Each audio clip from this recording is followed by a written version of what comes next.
Stick with me here. I was sitting in class thinking modern awakened folks were pathetic because the world was too peaceful. Guys with even a tiny bit of extra strength used it to bully weak kids and totally steal their lunch money. I honestly completely forgot who this loudmouth was, but his ego was massive, dude. Did not even respect the school teachers. This jerk got mad when I accidentally blocked his path and shoved me hard. Later on, our teacher claimed she expected greatness from me. Heading into the awakening room to check my element, I got the absolute biggest shock of my life. I literally unlocked every single one. Plus, maxing out an element drops a random new class. Absolutely insane. I had infinite awakening potential, but all my starting stats were at 0. I had to pick my very first class super carefully. Stepping outside, the other impatient students immediately started whining about me taking forever. Teacher Hang was hyping me up, but I completely ruined the vibe. I claimed my class was Core Warrior Total Garbage Tier. I totally expected this bully to laugh and tell me to give up. But honestly, the teacher had a heart even bigger than her chest. She kept saying hard work beats talent, but that same bully strutted right over, loudly declaring her motivational speech was pure, fake garbage. He sneered that she should know the harsh truth, claiming her awful talent was the exact reason she was stuck teaching losers. For the first time, I was boiling with rage, yet she just stood there, taking the humiliation publicly. This arrogant kid bragged that class rank dictates your entire future, calling anyone with weak abilities nothing but absolute trash. When he actually suggested she could succeed by doing special favors for a strong guy like him, I completely snapped and stopped holding back. I instantly crushed the soda can right in his grip. I told him maybe a cold drink would chill out his stupid swollen head. Now watch this closely. Hong Changsheng, a genius who skipped the awakening room, lunged forward with a deadly strike, fully aiming to kill. Not even the teacher could react fast enough. But I stayed ice cold, casually raising my arm to activate a flawless defensive blocking skill. The bully's smug face dropped instantly. His entire attack bounced right back, completely shattering his own arm. Changsheng flew several meters backward. An absolutely humiliating, crushing defeat. How was this even physically possible? His tiny brain could not comprehend what just happened. The whole room froze in shock. The weakling Bayi suddenly felt like an entirely different, terrifying person. His raw power and absolute confidence were undeniable.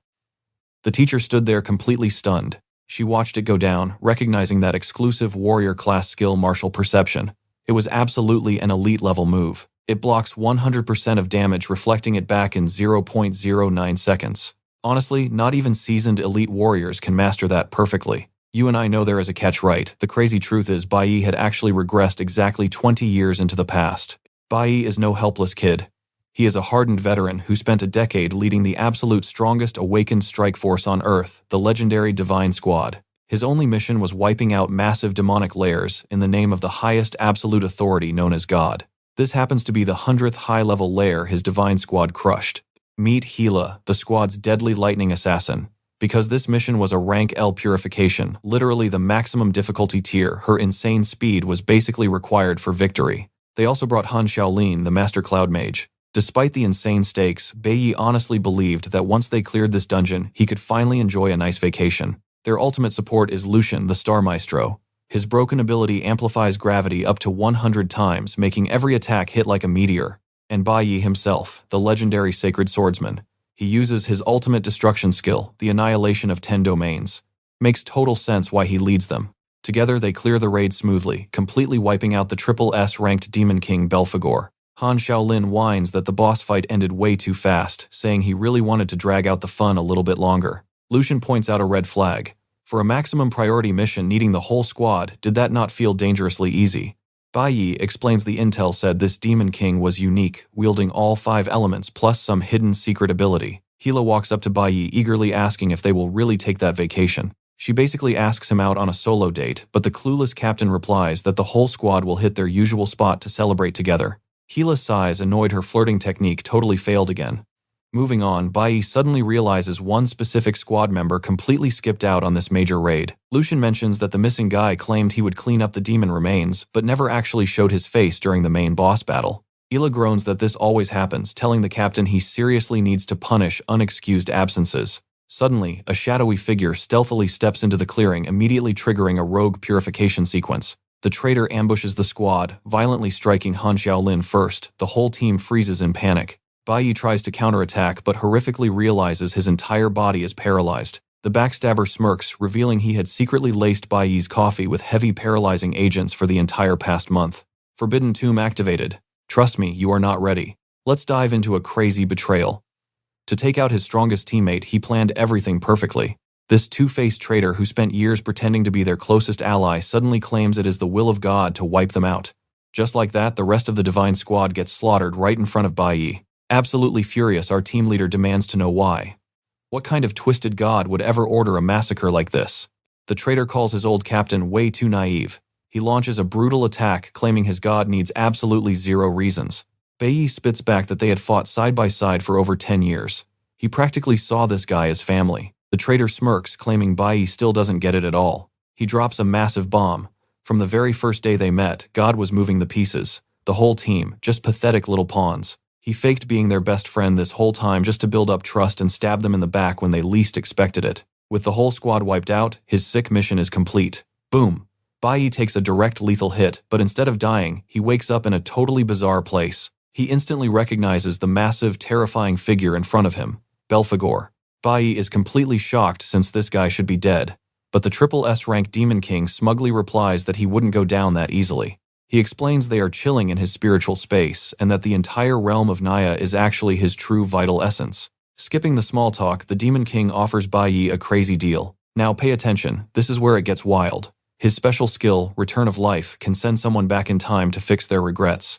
He asks, doesn't Bayi want a do-over? The fallen leader thinks back to his lost squad, remembering all the great memories they shared. Everything was ripped away by a scumbag traitor.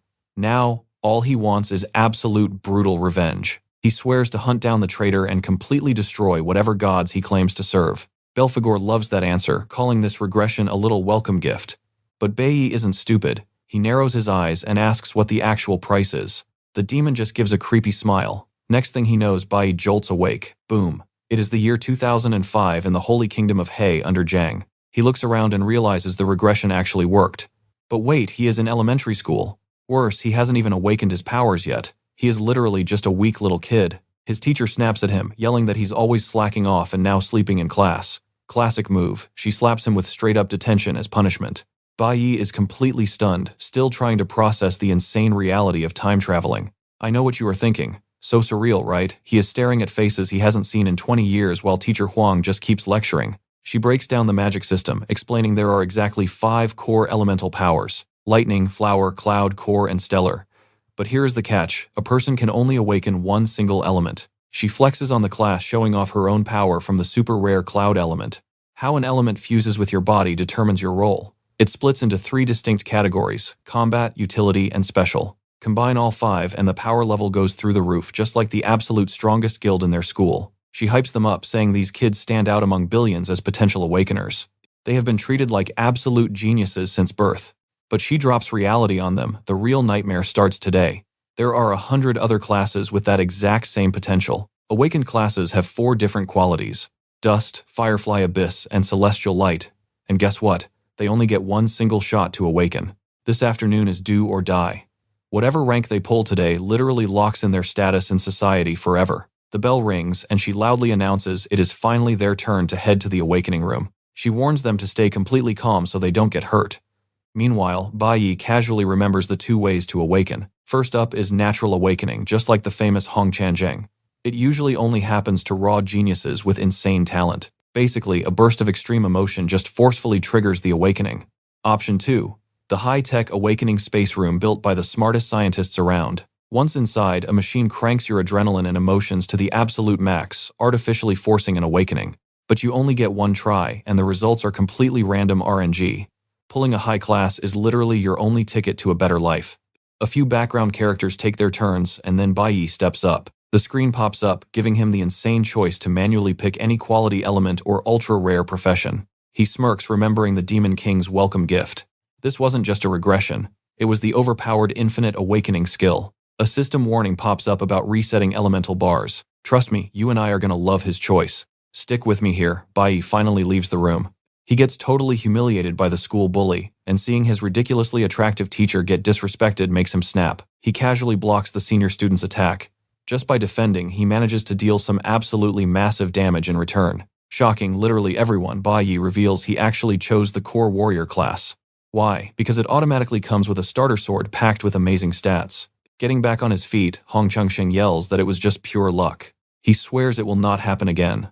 Unlike our guy, this bully actually has a rare class, making him way stronger. Watching from the sidelines, Teacher Huang realizes that block was definitely not a lucky accident. She saw it clearly with her own eyes. Her student timed that parry at the exact split second of impact. Then he countered with terrifying precision. Honestly, even she could not have pulled off a move that clean. Plus, do not forget, this kid literally just awakened his powers minutes ago. A total newbie with zero combat experience should not move like that. So how did Bayi do it? Back to the showdown, Hong Changsheng sneers that Bayi needs to pay the price, promising to violently teach him his proper place. Now pay close attention to this part. Picking the weakest class is only dumb if you lack his future knowledge. Everyone else is completely stunned, but since he traveled back from the future, he literally memorized every single attribute and class quality. He knows everything about his chosen path. Meanwhile, students start whispering, wondering if they will actually fight. They are freaking out because using powers for school duels is highly illegal here. They figure Hong Changsheng acts like an arrogant jerk simply because his father is some massive government big shot. Oh, and his uncle is the principal. Bayi is just a nobody, so the crowd assumes he will get expelled today. The teacher desperately tries to cool things down and calm the class. But this bully refuses to just let it drop. He loudly announces that even if Bayi begs on his knees, the beating is still happening. Bayi ignores him, thinking about how class qualities totally change your base stats with crazy different attribute bonuses. For a dust tier class, the bonus is 100%, basically zero extra stats. Firefly tier gets 150%, but the legendary Abyss tier, 200% straight up. An Abyss class starts off with double the raw stats of a Dust class. Normally, that power gap is an absolutely impossible hurdle. Knowing the math, a nerdy kid in the crowd thinks Bayi is totally outmatched by the bully. He just cannot figure out why Bayi would openly challenge a guy with such overpowered stats. This student knows their harsh society is packed with ruthless people who crush the weak for fun. So surviving means swallowing your pride entirely. To him, backing down is the only smart move. Fighting back head-on, total suicide. It just ends up getting you beaten down and embarrassed even worse. Let us be honest here, the teacher totally thinks Bayi is about to get completely wrecked. Sure, he blocked the first strike, but now the bully is swinging with pure, murderous intent.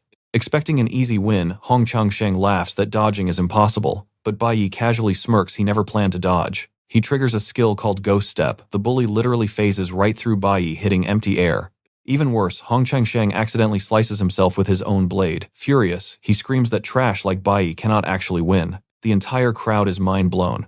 Not even his expert teacher can explain what the heck just happened. But the class rep Chi Yin notices something crazy. Bayi actually triggered the warrior impulse skill. He popped it exactly as the blade swung. Then he chained it with Ghost Step to vanish. With just one effortless sequence, he wins the fight completely untouched. Chi Yin realizes Bayi has not only mastered his class skills but uses them with absolute perfection in real-life combat. Best of all, he did not even break any rules since the idiot bully literally stabbed his own leg. Meanwhile, Bayi gets a sweet system notification this fight gave him experience. Defeating enemies now grants him valuable stat points, but to evolve his power fast, he knows he will need to clear some serious dungeons soon. Completely enraged, the bleeding bully screams it is not over and tries to cowardly stab him from behind. But the principal, his uncle, steps in. Trust me, you and I will definitely want to see what happens next. The principal snapped that his nephew had already suffered enough embarrassment. He declared the awakening ceremony was over, so everyone needed to pack up and head home. Then he glared at Bayi, reminding him that the academy had strict rules he absolutely needed to follow. Alright, stick with me here.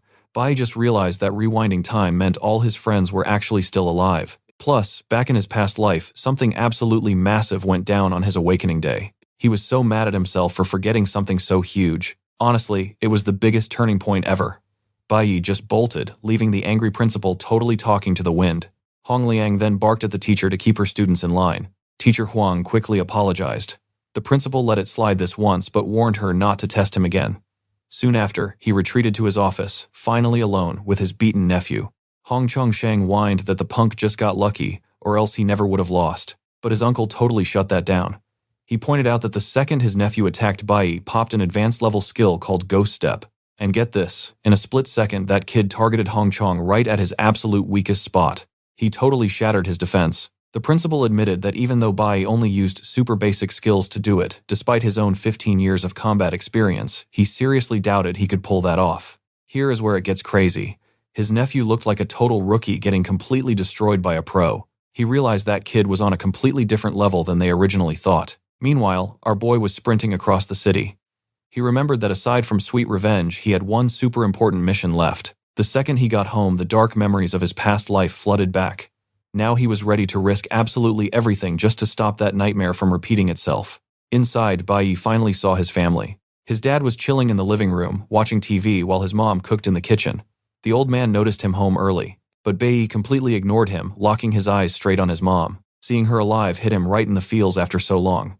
He walked over and she used sign language to say she made his absolute favorite bowl of spicy noodles. But our guy suddenly really wanted to eat some fish. His mom gently signaled that dinner was already done, asking if he could just wait for fish until tomorrow. Bayi pushed it, saying he was starving right now. She smiled and offered to go buy some. He tried tagging along, but his dad loudly interrupted, telling her to go alone. He barked at Bayi, demanding to know why his son walked in without even saying hello. The old man brought up his awakening day, asking if the kid actually had any good news to share for once. As an awakened himself, the dad mentioned he had even bought some beer to celebrate the big occasion. Did you catch that? Bayi lied, saying he hadn't awakened. He made up an excuse that time ran out before his turn. Annoyed, his dad snapped, asking why he even bothered coming home so early then. He complained that Lay's kid only got a trash Firefly class, ending up completely useless just like his old man. But as his blood, Bayi needed to hit at least an Abyss class exactly like the old man did back in his glory days. He ranted about working his fingers to the bone, saying the bare minimum Bayi owed him was awakening a decent power. He demanded to know his class again. Our guy just stubbornly repeated that he hadn't awakened at all. That completely set the old man off. In a blind rage, he smashed a beer bottle right over his son's head. Using his own powers, the dad peeked at his son's status. He saw that Bayi actually awakened a dust class, literally the bottom of the barrel. Absolutely furious, he screamed, asking what the hell the kid was doing at school to get something so pathetic. Bayi just sat there, remembering how his dad was always this violent, never able to control his own toxic anger. Back in his first life, his dad had the exact same meltdown over his low rank. Out of pure shame, he took all his bitter frustration out on his kid. His sweet mom stepped in to protect him like always, but she became the real target of his rage. She took the full force of her husband's brutal attack. That day broke her, leaving her with severe injuries she never truly recovered from. That heavy guilt crushed Bayi for years, knowing he was too weak back then to save the woman who loved him most. But this time, he finally had the chance to change the script. Even though he wasn't completely helpless anymore, Bayi knew his dad was still a seriously strong, awakened fighter. Trust me, beating him won't be as simple as dropping some random school bully. The angry old man kept raining blows while spitting pure venom. Taking the hits, Bayi focused entirely on one goal, getting his mom out of that hellhole fast. At least he managed to get her out of that house safely. Stick with me here. Right on cue, his mom walks through the door, stepping straight into this massive fight exactly like his past life. Bayi panicked. Why was she back so early? Furious, the dad blamed his wife for their son's trash awakening, totally ready to keep screaming. In his first life, our main character held a massive grudge. He eventually got revenge for his mom, but it got him thrown straight into prison. He never felt sorry, though. That old man totally deserved exactly what he got. Back in the present, Bayi steps up to protect his mom, totally changing his past actions. But his dad is still way stronger. Awakened fighters, even without using skills, have crazy raw strength compared to normal people. A regular human would get totally crushed by just one simple punch from an awakened. While Bayi actually tanks the heavy hits, his mom desperately tries to shield him at all costs. The old man won't stop screaming about how thrilled he was when he had a son. He thought the kid would bring glory to their family. Instead, he yells that family honor has always rested entirely on his own shoulders. Seeing red, he asks why she birthed such a useless loser. He literally swings a chair at her but misses completely. Why? Because our guy used his power to block it, instantly drawing his sword. Now watch closely. He forcefully pushes him back, and the old man finally realizes the kid was lying. He laughs, saying the brat is finally acting like a man but still has a super long way to actually get there. Then he rushes in and completely shatters the main character's weapon. He follows up with a brutal strike. Bayi's entire body aches, realizing he really cannot match this insane level of overwhelming power yet. His dad aggressively warns that he hates being challenged, and absolutely will not hesitate to use deadly force. But our guy stands his ground, and takes the hit. The dad calls him brave but laughs that it's totally useless since he is still practically garbage. Bayi swears he will not let history repeat itself in this timeline. He is ready to endure whatever pain comes next. His dad keeps raging, screaming that he is the absolute boss of this house. But right at his angriest moment, a sudden knock on the door. Super annoyed, the old man yells out asking who it is. He yanks the door open, completely shocked to see the inspection force's vice captain and another serious investigator standing right there. The dad stammers, asking what the cops are doing here. Vice Captain Lying explains they got a tip about a dangerous fugitive nearby. They are doing door-to-door checks until they catch the guy. The old guy awkwardly lies, saying he hasn't seen anyone suspicious. But then the vice captain spots our beaten-up hero and immediately asks what happened. Sweating, the dad lies, saying his son just tripped on the way home completely fine. But Bayi instantly speaks up. He points and snitches on his dad. The dad freezes in pure shock. He cannot believe this brat actually ratted him out to the cops. You and I both love a smart main character, right? Bayi actually called the cops beforehand, just needing to stall until they showed up. His dad awkwardly tries to cover up his panicked reaction, but Bayi doubles down.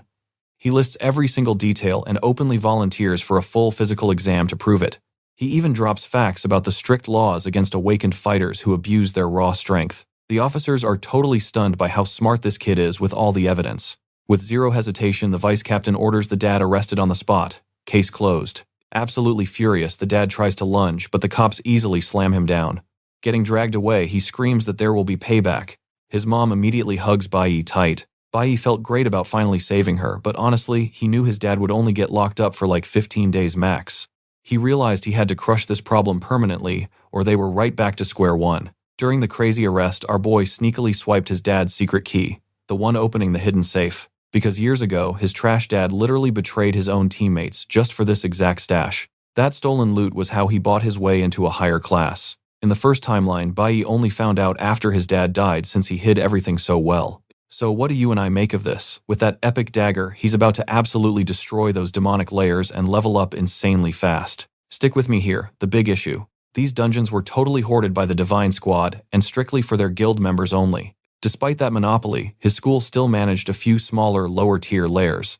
He actually remembered one of these secret spots from his past life, so he figured clearing it out fast was the best way to get stronger. Meanwhile, at the station, cops were super bummed. Their lead on the criminal Snow turned out to be totally fake, but the captain wasn't having it. He warned everyone to stay sharp because if Snow crashed their big anniversary event, it would be an epic PR disaster. Right then, our main character's dad was desperately trying to talk the cops into letting him walk. He promised that if they just let him go, he'd pull strings at the region's top maternity hospital for the captain's pregnant wife. Classic bribery. But Officer Liang wasn't having it. He simply refused the obvious bribe. He pointed out that Mr. Bai used to be a big-shot guild member, openly wondering how he fell this hard. The investigator coldly added that trying to bribe a cop was only going to ruin him further. Hearing this, the dad just got way more furious with his son. Back to our hero.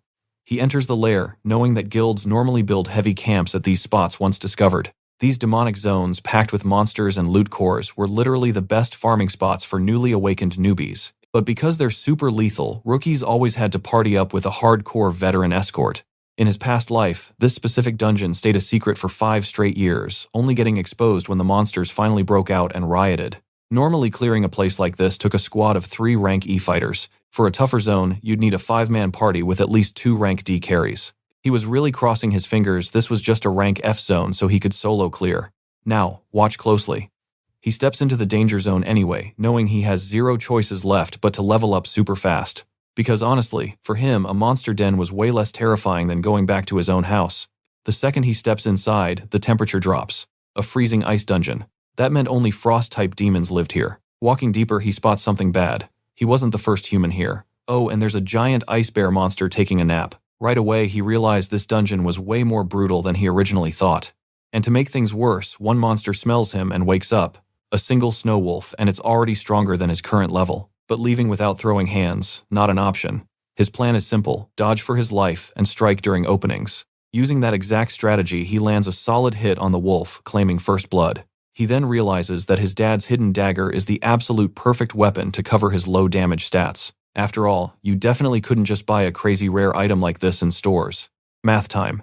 He figures out he needs to slaughter about 20 of these wolves just to level up once, and ranking up requires 10 whole levels. Suddenly he spots the pack rushing over. The smell of fresh blood completely baited them in. I know what you're thinking. Run right. Nope. He actually needs them to farm. Suddenly he's totally surrounded by angry wolves. Instead of falling back, our guy goes full aggro and charges right at them. He uses crazy agility to dodge hits, returning fire with massive counterattacks. He's moving so fast the poor wolves can't even process it. In no time, the regular mobs are wiped out. Even the giant Wolf King goes down in just a few seconds. Thanks to that epic grind session, he instantly skyrockets straight to rank D. But man, the fatigue hits hard. His stamina is definitely not what it used to be. He also realizes a dimensional inventory bag would be incredible right now because he's forced to leave so much good loot behind. Since major guilds basically monopolize all the good dungeons, leveling up as a solo player is a total nightmare in this world. For most people, joining a squad is the only actual way to survive. Even the awakening schools are run by these squads, acting like crazy strict boot camps. Almost every student begs to get drafted, but getting kicked out of a squad, that means your leveling days are permanently over. Just like his poor dad. His dad got hard stuck at rank C forever. Meanwhile, Bayi notices the extreme cold is draining his stamina too fast. Deciding to speedrun this, he actively baits the wolves straight out of the cave. At the same time, he knocks down massive trees using the terrain for big damage. Trust me, you'll want to see what happens next. That stunt just aggroed a massive boss monster and frost snakes instantly surround him. But suddenly, a massive explosion blasts right in front of the monsters. Stick with me here because our guy realizes this insane noise just woke the boss. He is spot on. Seconds later, that hibernating bear snaps awake and stomps right into his face. Worse, this big guy is totally furious. It starts smashing absolutely everything in sight, completely wrecking the other dungeon monsters too. Bayi naturally uses this pure chaos to farm easy points, striking whenever an opening drops. He realizes these beasts have crazy strength but zero brains. Honestly, the bear did him a huge favor by grabbing all the aggro, so Bayi just chills back and steals the final blow on every single creature. Still, even with the bear doing the heavy lifting, this grind is exhausting. He decides it is time to speed things up. He notices all this wild destruction has the whole area totally shaking, so he waits for maximum monster aggro, then shatters the floor. Looking closely, Bayi figured out he was actually standing on an ice bridge. By breaking it, he scores a bunch of free kills while creating a perfect strategic gap between himself and the horde. Even after wiping out the mob, one massive threat still remains. Knowing this, he saved his last drops of energy for the final boss. Every dungeon floor has a boss fight, but our guy knows there is something hiding here way more terrifying than that angry bear. He figures a beast that strong should have shown up by now with all this noise. Watch closely now. He faces the bear, but sees frost rapidly creeping in, proving his gut feeling was absolutely right. That hidden boss was never hibernating. It just waited for the perfect moment. It instantly froze the bear, cornering our guy in a trap. Bayi instantly tries bolting, but his foot is completely frozen solid. Plus, with the bridge gone, he literally has nowhere left to run. He realizes he just walked straight into the perfect enemy trap. Game over. Even for a low-tier dungeon, this lair actually has a super smart boss. Enter the demonic sorcerer and his snow monkey minions. Bayi definitely did not see this insane plot twist coming, trapping him in a crazy hard spot. Surrounded by a magic boss and angry monkeys, our hero is officially in huge trouble. Frozen solid, Bayi cannot move a muscle and his stamina is draining fast. The wizard commands a monkey to strike. Bayi stands completely frozen since he literally cannot dodge. Boom, the monkey lands a huge hit, but Bayi uses it. That brutal impact actually shatters his icy prison. Even using his powers to block, he still takes damage, especially since his energy tank was already running on empty. Luckily, Bayi notices the wizard needs a brief cooldown before casting another massive magic attack, meaning he has to completely crush this guy before that spell drops. You and I both know this looks bad, right? But then the bear returns, proving things can always get insanely worse with reinforcements. Plus, Bayi was running on literal fumes. This nightmare combo pushes his win rate practically to zero. Still, he keeps dodging attacks like a madman, but he knows his stamina is failing fast and he cannot last much longer. The environment is just too brutally cold, draining his energy simply to keep his own heart beating. Worse yet, the wizard summons a massive blizzard. Bayi realizes this boss has a crazy fast cooldown time. In his past life, he survived crazy situations just like this. That insane experience gave him an eagle eye for openings. But right now, Bayi only has two real options. Option 1. Fight until he drops dead. Totally useless since his win chance is basically a flat 0. Or run, so he dives straight for the abyss, but right before falling he gets frozen solid again. Even the wizard is shocked. Bayi actually planned on using that ice block to cushion his epic drop straight down to the absolute bottom of the abyss. Meanwhile, back at his house, his mom figures he is just sleeping late, but she panics finding an empty bed. Our guy just left a basic note saying he visited a friend. His mom knows him too well though. If that was true, Bayi would never bother leaving a written note. He could have just told her. She realizes since he came home yesterday, he acts like a totally different person. So what do we think actually happened to her son? Stick with me here. When that ice bridge shattered, our MC figured nearly 100 demonic beasts plunged down with it. But the system only dinged 3 times, meaning only half those monsters actually died from the fall. With 50 angry beasts surviving the drop, he gambled on a river being at the bottom of the cliff. So what did he do? He leaped right off. Classic. He survived the crazy drop, but not without taking heavy damage. His health bar, barely hanging on. Just when he thought things couldn't possibly get worse, the dungeon threw another lovely surprise at him. Enter Lord Glacial, a massive saber-toothed tiger. Looking at death, Bayi suddenly remembered his old friends and their past bonds. He gave up all those memories when he regressed to level 1. The only upside to starting over, seeing his mom again. But now even that second chance was slipping away. Dying here meant his deadbeat dad would ruin his mom's life. Plus the absolute scum who wiped out his past team would get off scotangent free. Unacceptable. No way was he dying like a side character. It was time to break his own limits. Grabbing the tiger right by the fang, he swore he wouldn't let history repeat its tragic ending. Pushing every ounce of strength he had left, one perfectly aimed strike took the beast down. He finally stood up. But wait, this was a literal tiger den. Instantly, the rest of the pack swarmed him. Now watch this part closely. Bayi knew that near-death experiences were the absolute perfect trigger for a class awakening. What doesn't kill you gives you crazy stats. Surrounded by deadly enemies, our guy was practically drunk on pure adrenaline. The bonus stats weren't quite enough to trigger a level up, but the system compensated him with a brand new skill. Time for a little field test. And lucky him, a fresh batch of test subjects was staring right at him. Bayi activated his new sanctuary skill. Instantly, an overwhelming aura of crushing pressure slammed into every monster in the room. Boom, one hit wiped out multiple beasts, and just like that, his stats started skyrocketing again. Fueled up and ready for round 2, he finally felt strong enough to go absolutely obliterate the dungeon boss. Reaching rank 8 made these mobs look like complete jokes. Even the freezing dungeon temperature felt like a light breeze. That sanctuary skill, it absorbed incoming damage and blasted it right back. Super overpowered, but sadly had a massive cooldown. Still, his stamina was totally refreshed. He had no idea how long he'd been grinding, so it was time to wrap this up. Up on the hill, the boss was just chilling in a cozy little refuge cabin with all his elite minions. But that piece ended real quick. Our MC kicked the door and announcing it was time for some serious payback. Meanwhile, back home, his mom was pacing the floors. She was terrified, thinking her son had met a horrible end. Little did she know, Bayi was busy completely wrecking the boss room. He literally threw a massive bear into the hideout, smashing half the place to pieces. You and I both know this boss is about to regret everything.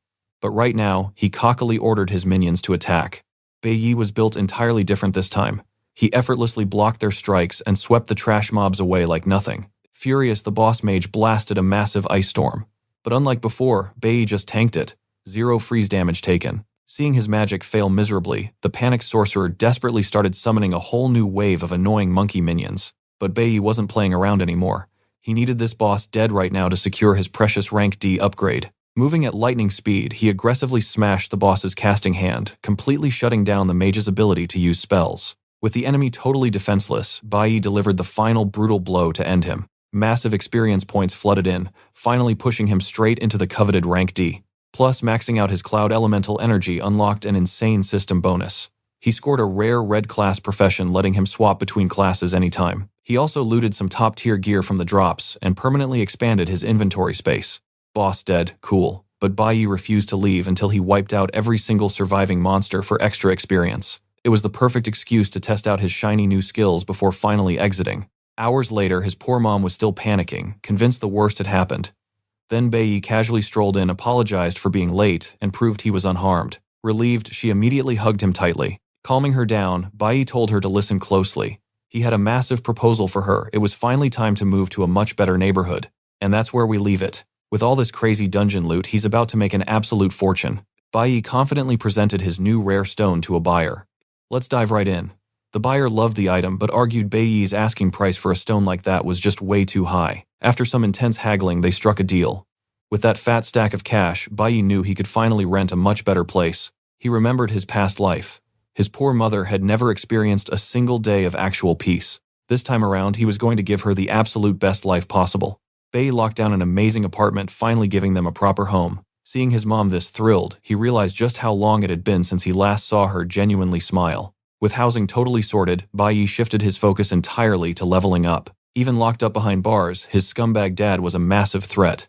He had to crush this problem before starting his brand new journey. He actually managed to craft a magic stone bracelet. This little item was going to be the key to his revenge. Meanwhile, miles away, a squad of adventurers raided a dungeon. One guy totally hyped up their leader's flawless performance. The leader's sister handed him some water and suggested chilling out. But the boss completely refused. He declared they had to hit the demonic lair to grind while they still had time. Now pay attention. This leader Ding Ding thought nobody could ever beat him in the combat simulation because he was a total genius. Cut to a woman analyzing the awakened novice roster. She totally sighed, noticing literally nobody had hit the gold-level class this year. So she figured this simulation would be incredibly boring. Anyway, back to Bayi. He woke up in his fancy new place to an epic breakfast from his mom. Confused, Bayi asked why his mom had let him sleep in. She smiled, saying he looked way too exhausted to wake up. Plus, being a little late for the sake of good food and rest never actually hurt anyone. Honestly, Bayi had to agree. It really had been forever since he slept or ate this incredibly well. His mom suddenly asked if he wanted new books or toys. Bayi was super confused. Why was she offering him a random gift out of absolutely nowhere? She laughed and explained it wasn't random at all. His birthday was coming up. Suddenly, it hit him. He had completely forgotten his own birthday, mostly because he hadn't celebrated it in years. Chewing his food, he thought it over. But honestly, he didn't need any presents. He already had everything he could possibly want. His one and only goal right now was sweet revenge. The weekend ended, and everyone headed straight back to school. Up at the front, the teacher announced it was finally time for simulated combat training. He mentioned that since their school belonged to the Divine Guild, they were basically being watched constantly. This combat sim was the ultimate debut after awakening. It was basically their final elementary exam, and get this broadcast completely live to everyone. Better yet, the top performers would actually get to join an elite training journey alongside the advanced high schoolers. That journey was literally the ultimate shortcut to joining the legendary Divine Guild. The school would pack up their absolute best students and ship them off to the Sacred Country right where the guild's main headquarters sat. You and I know exactly what this means. That Sacred Country was precisely where Bayi had met his old master. But unfortunately, it was also the exact birthplace of the ultimate traitor. Still, they had never actually crossed paths back then since the traitor joined way later. Regardless, Bayi knew the deal. If he ever wanted to see them again, he absolutely had to crush this assessment and secure that advanced training spot. Bayi was definitely the only guy fueled by pure vengeance here. But he clearly wasn't the only student hungry for victory. Seeing everyone completely hyped up, the teacher officially kicked off the test. He explained the first stage was pure physical conditioning. Everyone had to hit the gravity room and knock out 10 brutal sets of zigzag runs. While the rest of the class fought to get in first, Bayi went rogue. He casually told the teacher he was skipping that gravity room entirely. The professor blinked, totally shocked by the request. He warned Bayi that talent alone wouldn't excuse him from taking the test. But Bayi just smirked. He wasn't running away, he just wanted a completely different kind of evaluation. Frowning, the professor asked if Bayi was calling his entire teaching method totally useless. Bayi calmly explained that physical prep mattered, sure, but only for certain specific fighter classes. He pointed out that mages and sorcerers needed an elemental room to actually improve. Every class basically required entirely different training. Overhearing this, Chi Yin froze. Bayi's training method was literally identical to what Divine Squad instructor Dong Yang had just proposed. But that intel was super classified, she only knew about it because of her dad. Chi Yin stared at him, wondering how on earth her classmate knew all this. So what do you and I make of this? Instead of getting mad, the professor actually found this kid's crazy idea incredibly interesting. Stick with me here, the teacher explained. The school was just way too overcrowded. Customizing individual training on such a tight schedule, basically impossible. It is the ultimate teacher dilemma. Do you force a student to follow the rules or let the prodigy totally do their own thing? Bayi thought back to his past life. He lucked out with legendary masters back then. Honestly, without their guidance, he never would have reached peak tier. He trusted those masters with his life. Now he just needed this professor to trust him the exact same way. The teacher gave in. Fine, do it your way. But he had to ask what exactly was the plan. Bayi kept a straight face. He just wanted to crank the elemental room pressure to absolute maximum. Obviously, he could not drop the whole reincarnation secret. So he faked it, claiming he just wanted to patch up his warrior weaknesses and balance his stats. Right on cue, the mage girl, Chi Yin, jumped in. She demanded to use the room too, asking to tag along for a little duo training. But Bayi classic lone wolf. Hard pass. Getting rejected only fired her up. Chi Yin swore she would use this as pure fuel to prove her absolute worth and finally earn his respect. As those two marched off to the elemental room, their nerdy classmate watched them go. He realized he needed to grind insanely hard just to breathe their air. Cut back to our boy Bayi. Finally alone in the pressure chamber, fully ready to farm some brand new skills without anyone creeping on his methods. Because outside this room, every single move was being watched. Now pay attention, this is genius. Spamming other class skills in here keeps him totally off the radar, perfectly avoiding a massive target on his back. As for his lovely classmates, Bayi figured it was way safer to just completely ignore their existence. School ended, and he tried to pull a ninja vanish. But the squad caught up to him instantly. Flashback time. In his previous life, these three were literally besties. The ultimate outcast trio sticking together against the whole school every single day. But this time around, revenge is the only dish on the menu. Friendship is just a massive debuff. The nerd was totally catching on. Ever since the awakening test, Bayi had flipped a switch. The guy wanted absolutely zero to do with the squad anymore. Surprisingly, Bayi leaned in close to the nerd. He dropped a totally random warning, "Get your lungs checked immediately." And with that drop, he hopped on his bike and peeled out, leaving them completely baffled. Bayi remembered the tragic lore. In his first life, the poor guy got a terrible lung diagnosis way too late, which completely cut his story tragically short. Standing there, the nerd smiled a bit. Bayi acted super cold now, but deep down, still a total bro. Meanwhile, over in the Sacred Realm at the newbie boot camp, a veteran guard mentions a wild rumor. Supposedly, some fresh recruit from the Divine Squad is putting up absolutely insane numbers. Looking right at the kid, he asks if the crazy hype is real. Did he actually shatter every record? This smug recruit, he is literally our main villain. He plays it fake humble, claiming Lord Dongyang is overhyping him and he just came to say hello. Snap back to Bayi. He looks his mom dead in the eye, absolutely no going out after dark. He smooths it over, promising to handle all the grocery runs on his way back from school. Zero stress for her. You and I both know the drill. He has to lock down a permanent safe zone for his mom immediately because he knows exactly what disaster strikes next. Over at the maximum security prison, the dad of Bayi is officially cooking. He just cooked up a shady scheme with the cafeteria boss. A little bribery, some sweet talking, and boom, a literal prison break is in motion. Cut to the very next morning at the academy. Our guy is zooming through his mage levels, already bending elemental energy like an absolute pro. The old squad tries to chat him up again, but Bayi hits them with the ice wall. He drops harsh truth, stop wasting time gossiping, and go grind some levels. Thanks to anime logic, they totally take this as sweet encouragement. The nerd actually takes the weird advice to heart. He marches straight down to the campus clinic for a checkup. Boom. The doctor immediately spots the hidden lung disease. He tells the poor kid to book an emergency surgery right away. Hearing the scary news, the nerd is completely mind-blown. How did Bayi know? He did not even feel sick yet. If Bayi had not dropped that random warning, he would have found out way too late to survive. Walking out in a daze, the nerd catches some super shady whispers echoing down the hallway. Some thugs are bragging that Changshan totally cheated the system again, boosting straight to rank 4. Number 1, in the exams, baby. Turns out the rich kid owns a literal private dungeon for power leveling. Then they start mocking the guy who crossed him. They whisper that Changshan is thirsty for payback. He is actively setting up a brutal trap for the newbie. Because a spoiled brat cannot handle public embarrassment without throwing a massive tantrum. Get this, he is packing real weapons. And he is doing it strictly off-campus grounds just to perfectly dodge any school suspension. Panic mode activated, the nerd sprints off to warn Bayi. He knows that once they leave the safe zone, absolutely no one can stop a murder plot. So what do you and I think? Even with his insane strength, a heavily armed blindside could easily wreck him before he reacts. Alright, stick with me here. You're about to see the class coward finally snap. He marches right into the armory and busts those chains. Zero fighting skills, no problem. A magic weapon fixes that. He's totally ready to risk expulsion if it means saving his buddy. But boom, busted right in the act. Qian blocks the exit, demanding to know where he's taking stolen gear. The nerd panics, he just needs to save Bayi. Qian is completely confused. Save him from what?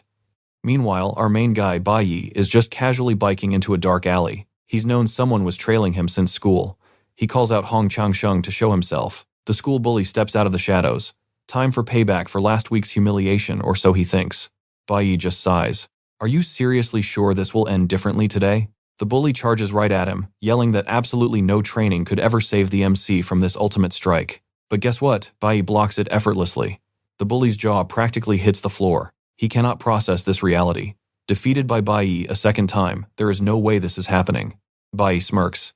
Did you think you were the only one leveling up? Clearly the bully missed a massive detail during their very first clash. Now pay attention. This is exactly where the bully realizes the brutal truth. Bayi is completely out of his league, a totally different tier.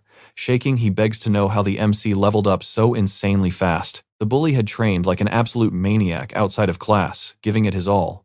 Yet somehow his progress was basically completely average. Total garbage. So how did this broke kid with zero resources completely leave him in the dust? Bayi replies, cold as ice. You rich kids don't know real effort. Tell me, have you ever actually died before? Terrified, the bully asks if Bayi is going to finish him off here. The MC shrugs. He hates being stalked, sure, but he doesn't hate the guy. Plus, the dude tried to ambush him totally alone. Real smart move, buddy. He honestly thought that would be enough to win. Frustrated Hong yells out, "If you don't end me right now, I am never going to stop coming after you. We will fight again." Right on cue, their classmates run into the alley. But surprise, the big bad bully is already eating dirt. Bayi looks down and offers him a deal. "What if I show you exactly how to get way stronger and ridiculously fast?" But obviously power isn't free. He needs something in return. Fast forward to school. The teacher steps up. Training week is over. The combat simulation is finally starting right now. But first, a massive warning for the whole class. Let's pause for a second. They call it a simulation, but you and I know a real demonic lair is absolutely no joke. Everyone needs to stay on high alert. To keep them alive, veteran seniors are tagging along as guides. The seniors will only step in if things go completely south. Safety first, but no babying the newbies. You get 4 or 5 rookies per squad, following one veteran straight into the dungeon. The options: pick either an F rank or an E rank lair. But if you're weak, do not pick the harder one. Failing means losing academic credits, and nobody wants that 0. The teacher opens the floor. Time to choose. Who actually has the guts to take on the harder E rank challenge? Hands up. Qian shoots her hand up first. The bully Hong instantly follows suit. Out of 180 kids, only 8 are actually brave enough for E rank.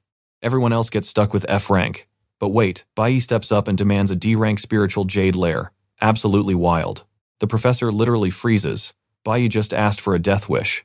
The whole class is staring like he grew 2 heads. The teacher yells, "Are you completely insane?" Director Hong Liang steps in. D rank is strictly for veterans, way too deadly for a total rookie. He flat out refuses to authorize that kind of suicide. But Bayi hits them with the rulebook. Technically, there's 0 rule against it. Students can pick whichever rank they want. Isn't this school meant to find prodigies for the divine squad? He reminds them that true talent needs courage, crazy strength, and natural skill. So, he smirks. "Are you really going to block my chance to prove my absolute worth?" Hong Liang feels cornered but mandates a team. And that's where we leave it wild, right? "Stick with me here." Bayi insists he can go alone. But the director shuts that down. School rules say a team is mandatory to keep students alive. Right on cue, Qian volunteers to tag along with him. The director hesitates immediately. He knows her overprotective dad would absolutely flip out. But Qian refuses to stay behind. She wants that high score. Bayi. He instantly rejects her help, still demanding a totally solo run. Then the professor steps in. Refusing is just not an option. If Bayi really wants to tackle a D rank lair, a team is completely non-negotiable. They need a veteran, and the professor is stuck.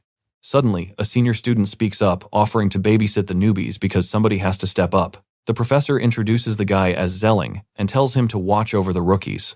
Qian whispers that this guy almost made the official school guild. Meanwhile, Bayi has literally never heard of him, Zelling. He just thinks Bayi is an arrogant brat showing off, totally clueless about the incoming danger. Either way, the professor announces the team is officially locked. Now watch closely, the test begins. Camera drones will follow them inside to broadcast everything totally live. Like any good teacher, he wants to hype everyone up. He absolutely cannot wait to see who bags the highest score this year. Bayi knows the truth. This awakened academy was built right over an ancient, massive demon lair. Middle and high school sections slapped right over a conquered dungeon. That main lair spawned tons of tiny ones, which are literally perfect for student exams. These range from F to D rank.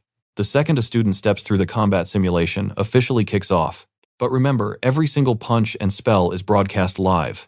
Because of that, Bayi realizes he has to hide his crazy, overpowered skills from the cameras. Anyway, the spiritual jade demon lair is his actual target.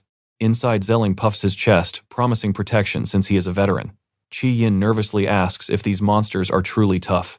Zelling nods but explains the school safely sealed the absolute worst ones away. So running into a real boss monster is basically a 0% chance. Still, he warns her to stay sharp. Even with the crazy threats locked up, the leftover monsters hit like an absolute truck. He proudly claims it is his senior duty to shield rookies, helping them snag some easy student points. Then, he notices Bayi casually walking off without waiting at all. He yells that walking around alone is a massive magnet for monsters. But our guy is so done with this lecture. He basically says he doesn't need a babysitter and to stay out of his way. Zelling is totally speechless. I know what you're thinking, embarrassing, especially on live TV. Every single person back at the academy is watching this exact spicy moment unfold. Over at the guild base, the vice leader watches the feed and smirks. He just found pure entertainment. He points out a crazy freshman who actually chose a D-rank zone on purpose. The boss asks about the kid's class. The vice leader grins. Green warrior class. Literally the most useless class ever. He wants to keep watching just to see why this kid is so cocky. Meanwhile, cut to another student practically crying in the F-rank zone, the absolute easiest dungeon around. His partner sighs, reminding him that mages just need to stay in the back line. He tells him to chill out. The crying kid whines, asking how the weakest dungeon can be this purely terrifying. He has no idea that the guys in the E-rank zone are having a much worse time. A whole squad just got wrecked by an ambush and needs heavy healing. Right there, Hong Changsheng steps up, yelling he'll fight completely solo if needed. He refuses to lose to his rival. Back in the D-rank dungeon, Bayi is effortlessly one-shotting massive monsters left and right. Qi Yin's jaw drops. She asks how on earth he just did that alone. Bayi just shrugs. He points out these sealed monsters only have half their normal stats. We can both agree they are basically complete jokes. But Qi Yin was absolutely thrilled by his explanation, admitting that even going all out, she was nowhere close to his crazy level. Stick with me here. He tells her to ignore everyone else and focus inward because that is how you actually evolve. Hearing that just made him look 100 times cooler to Qi Yin, and she swore to catch up someday. But the senior Zelling, he absolutely hated this cocky attitude. He reminded them they were standing in a D-rank dungeon, warning our main character about the deadly risks and telling him to stop showing off. He claimed the kid was just riding on beginner's luck, but if he played nice, his senior might share some tips. Bayi completely ignored the guy. He told Qi Yin to clear the monsters on the right while he casually strolled left toward his own goal, leaving the furious senior talking to a brick wall. He pointed out that the beasts on the right looked pretty weak, asking if she could easily take them down all by herself. This simulated combat was meant to test their solo skills, he explained, meaning she had to step up right now to get a passing grade. Qi Yin nodded firmly, promising to give it her absolute all. While those two got their plan together, Zelling was practically foaming at the mouth, thinking this cocky freshman was just making everything way worse. Meanwhile, our hero's performance was being watched. The teachers and students outside were completely glued to the screen, mind blown by his epic moves. You and I know he asked for an F-rank dungeon, right? Well, the observers watching finally realized why he sent Qi Yin to the complete opposite side. Since she was a flower-type mage, she had a massive advantage against that specific category of monsters. His teacher smiled, realizing the kid knew exactly how to play this game. He definitely was not just running his mouth for nothing. See, Bayi had already spotted those star-type monsters creeping out of the right-side cave. Not only were these beasts low-level, but they were incredibly weak to the class rep's flower magic. Knowing all this, he let her fight solo, totally confident she could handle her own out there. And spoiler alert, he was completely right. With her mage toolkit perfectly countering those creatures, she started wiping the floor with them like it was an absolute walk in the park.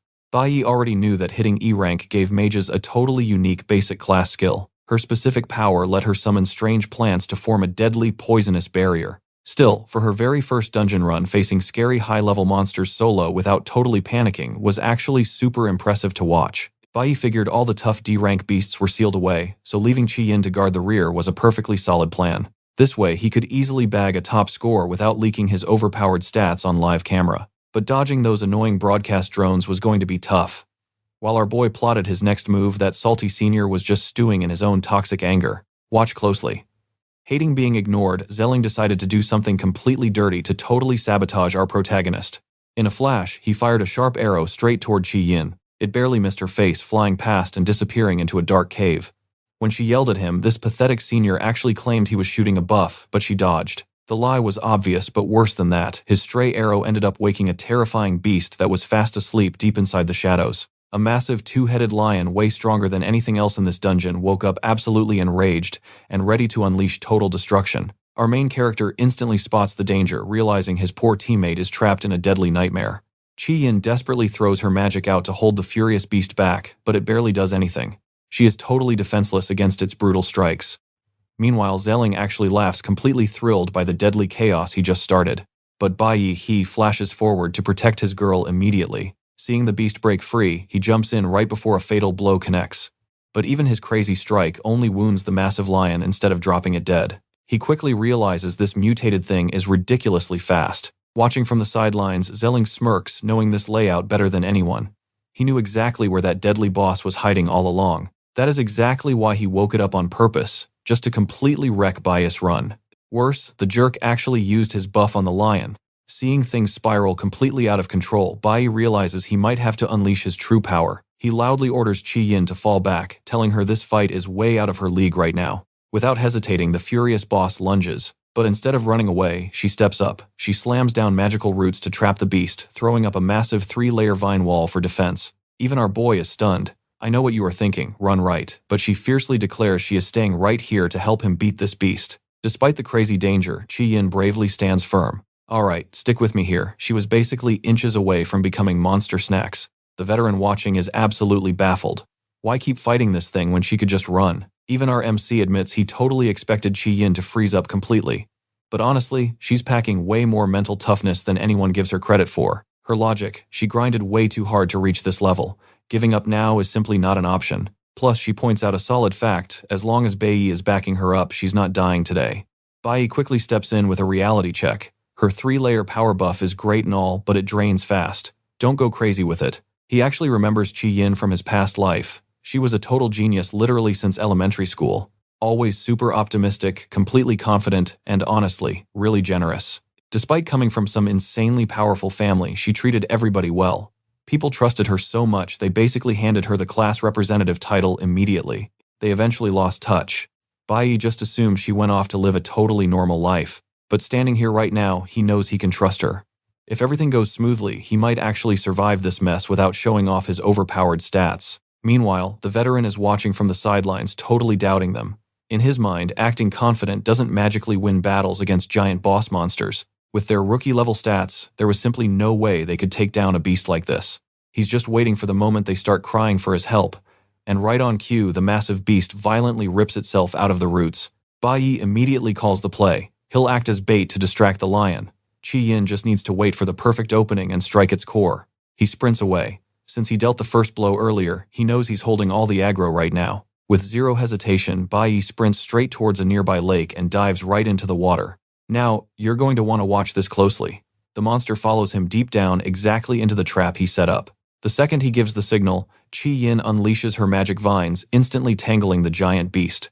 Completely exposed and unable to move, the monster totally panics. Game over for this thing. Chi Yin locks the lion down so tight it can't even twitch. And just to be safe, she casually applies poison to drain its remaining health. Bayi takes one look and knows the lion is officially done for. No escaping that. He grins, declaring this the absolute perfect setup to snatch that flawless score.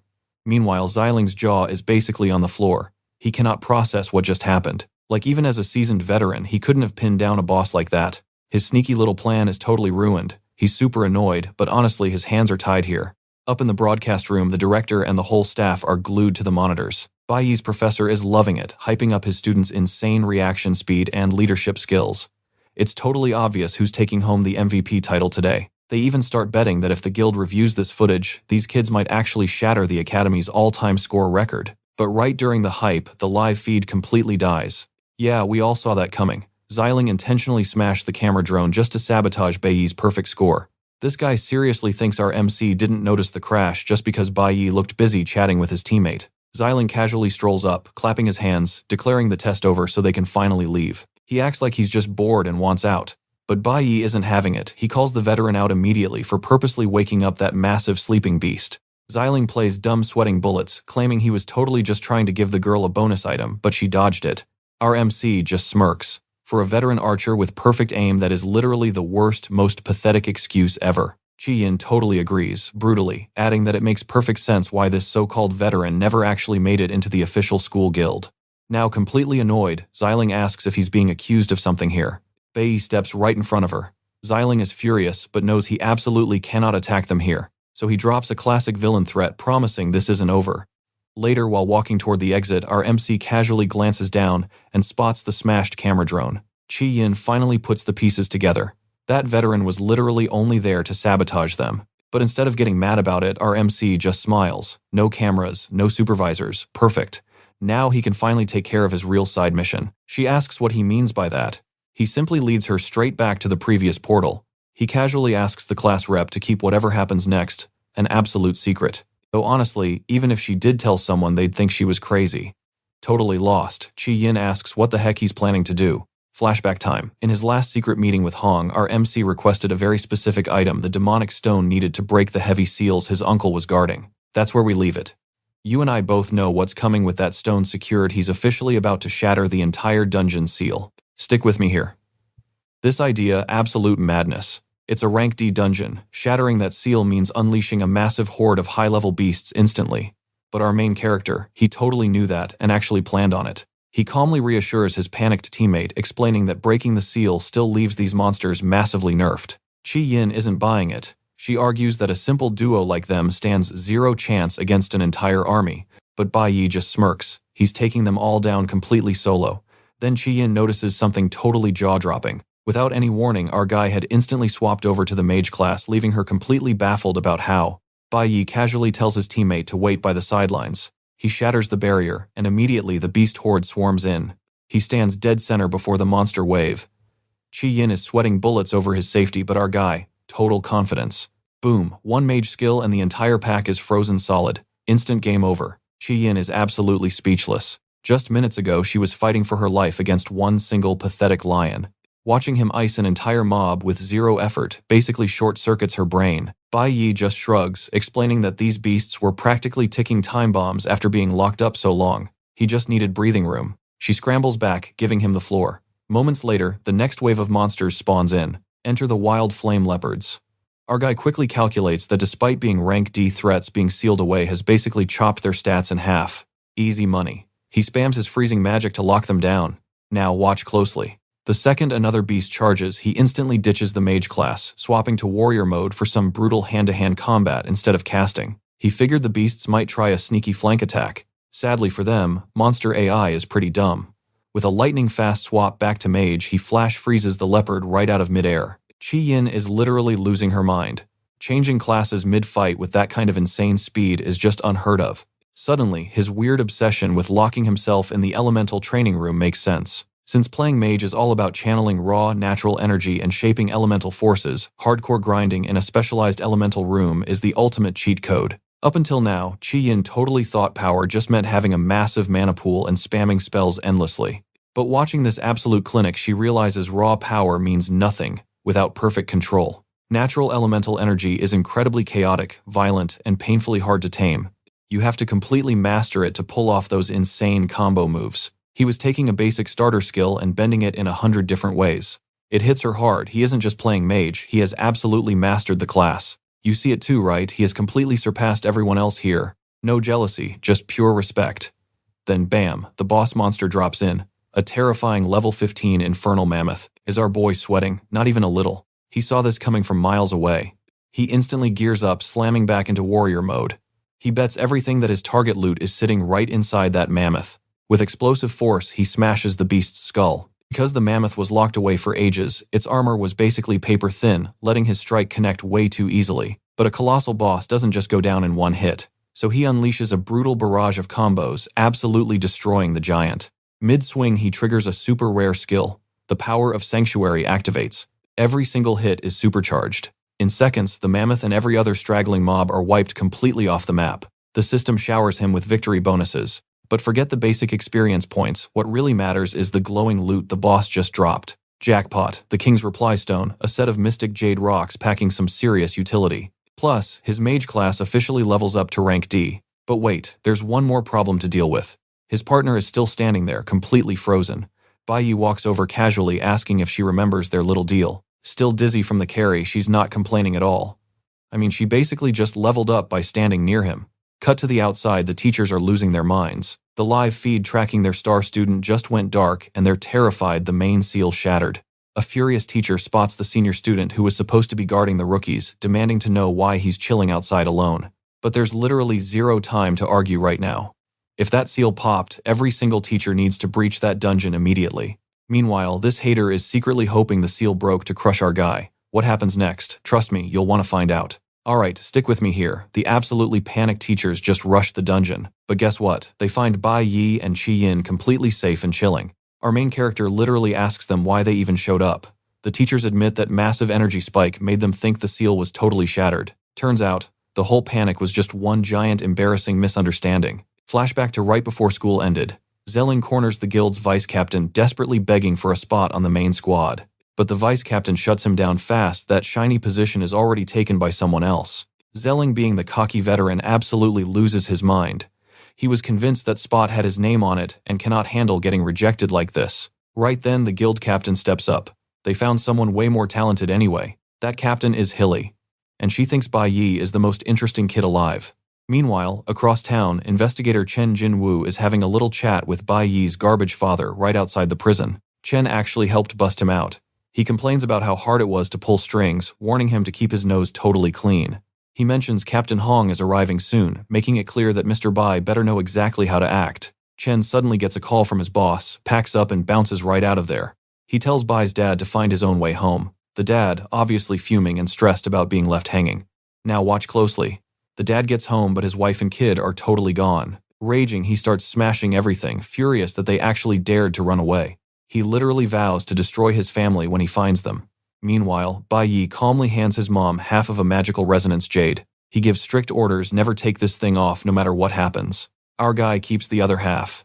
He explains it perfectly: if she ever faces danger, all she has to do is crush her piece. That instantly sends a signal to his half. Only with this backup plan can he finally relax about leaving her alone. Bayi knows his mom has literally never received a real gift before. Honestly, she never even had the basic nice things she truly deserved. His mom gently tells him to stop being glued to her. At his age, he really should be going out and goofing off with friends. But our guy brushes it off. Friends, yeah, he definitely does not need any of those. She completely disagrees. You need people you can count on when things get rough. Hearing that, Bayi instantly flashes back to his past life. He had a squad back then, but wonders if he can ever trust again. Cut to later, he heads straight for another demonic lair. Family drama handled it as time to grind. He specifically picks a dungeon nobody ever touches because the difficulty level is absolute nightmare fuel. I know what you're thinking, is he crazy? Yep, he walks right in. He remembers his past. He reached a crazy high level, but that still was not enough to stop his comrades from getting slaughtered. This time, he is changing his playbook. Raw strength is not enough to save everyone, but leveling up is step one. He is going full lone wolf. To him, forming attachments and making friends is just a massive weakness now. Better to focus entirely on himself. Because if the gods decide to mess with him again, dying alone completely beats watching his squad get wiped out right before his eyes. His absolute only goal now: become ridiculously stronger than everyone else. And he needs to do it fast, even if he has to fight like an absolute maniac.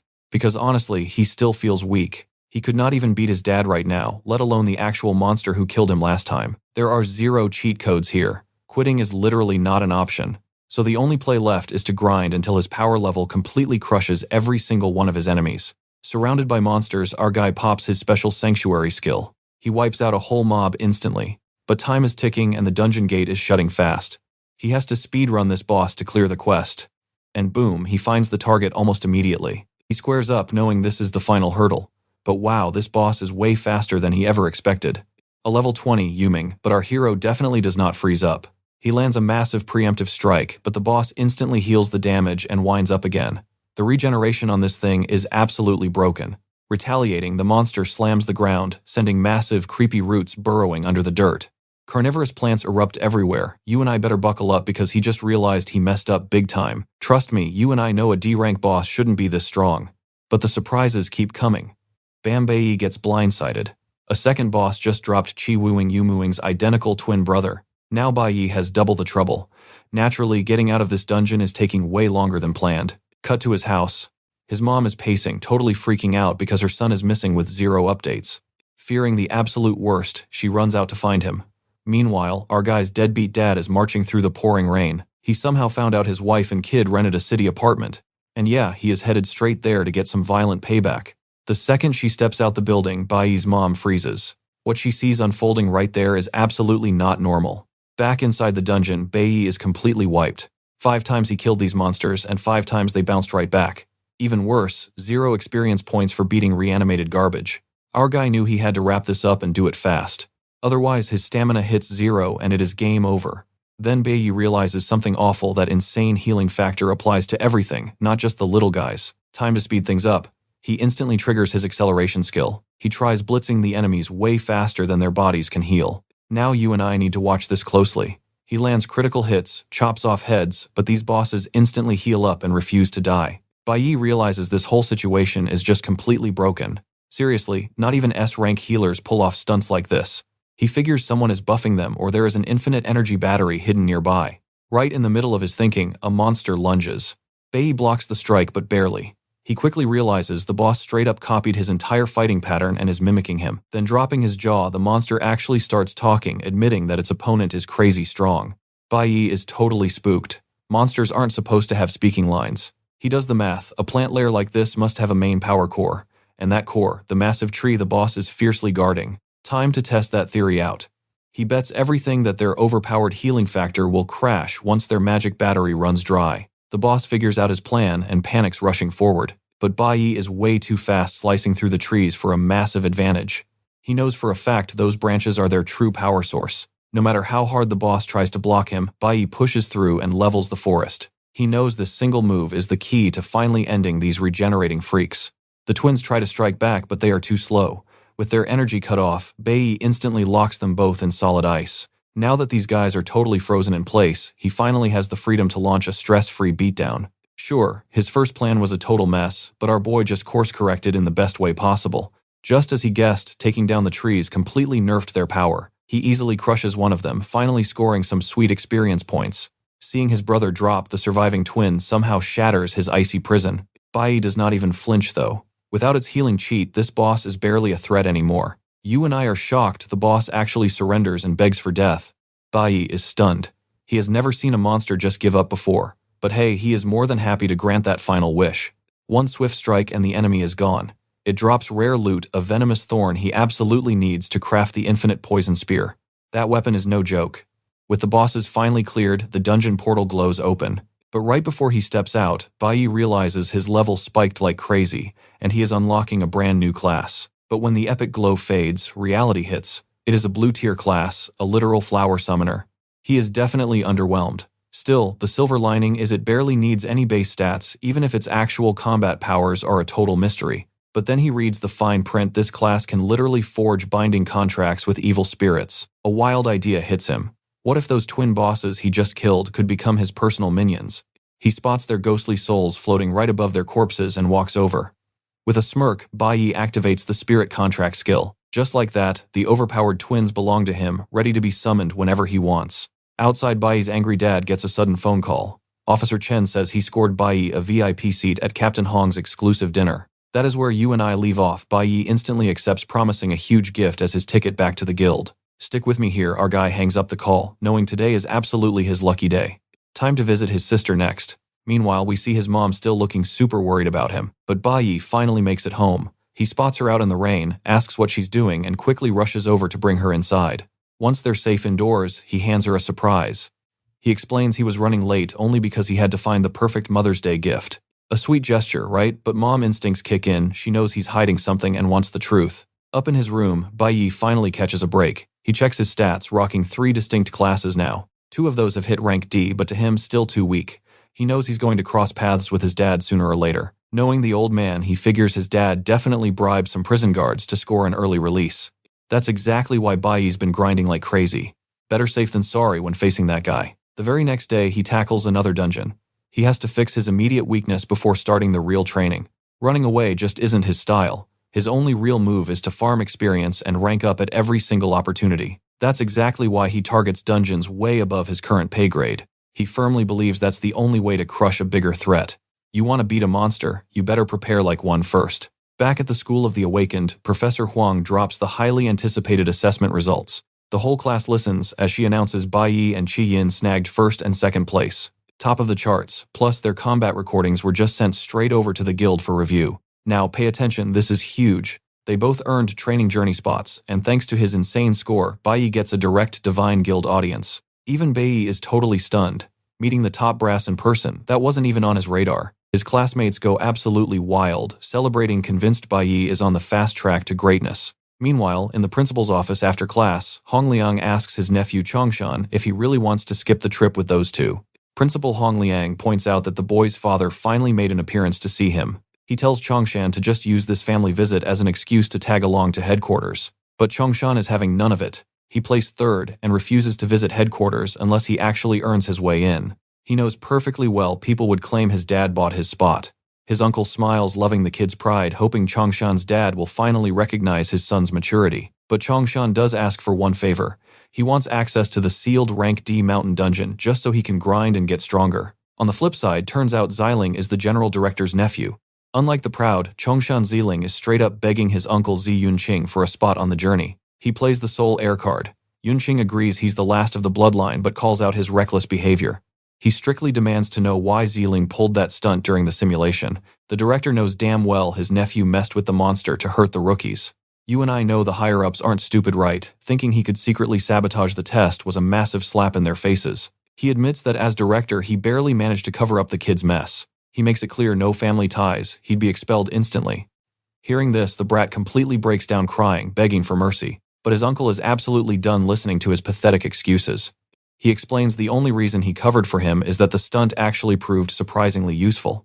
Thanks to Xilin's dirty tricks, the top brass noticed Bayi even more, and now they suspect there's a serious secret hiding behind our boy's power. The director notes Bayi's insane growth makes zero sense, which is exactly why someone from the guild wants a face-to-face meeting. Then he drops a lifeline. He's actually letting his nephew join the upcoming training journey. But it comes with a threat: step out of line again and nobody can save him.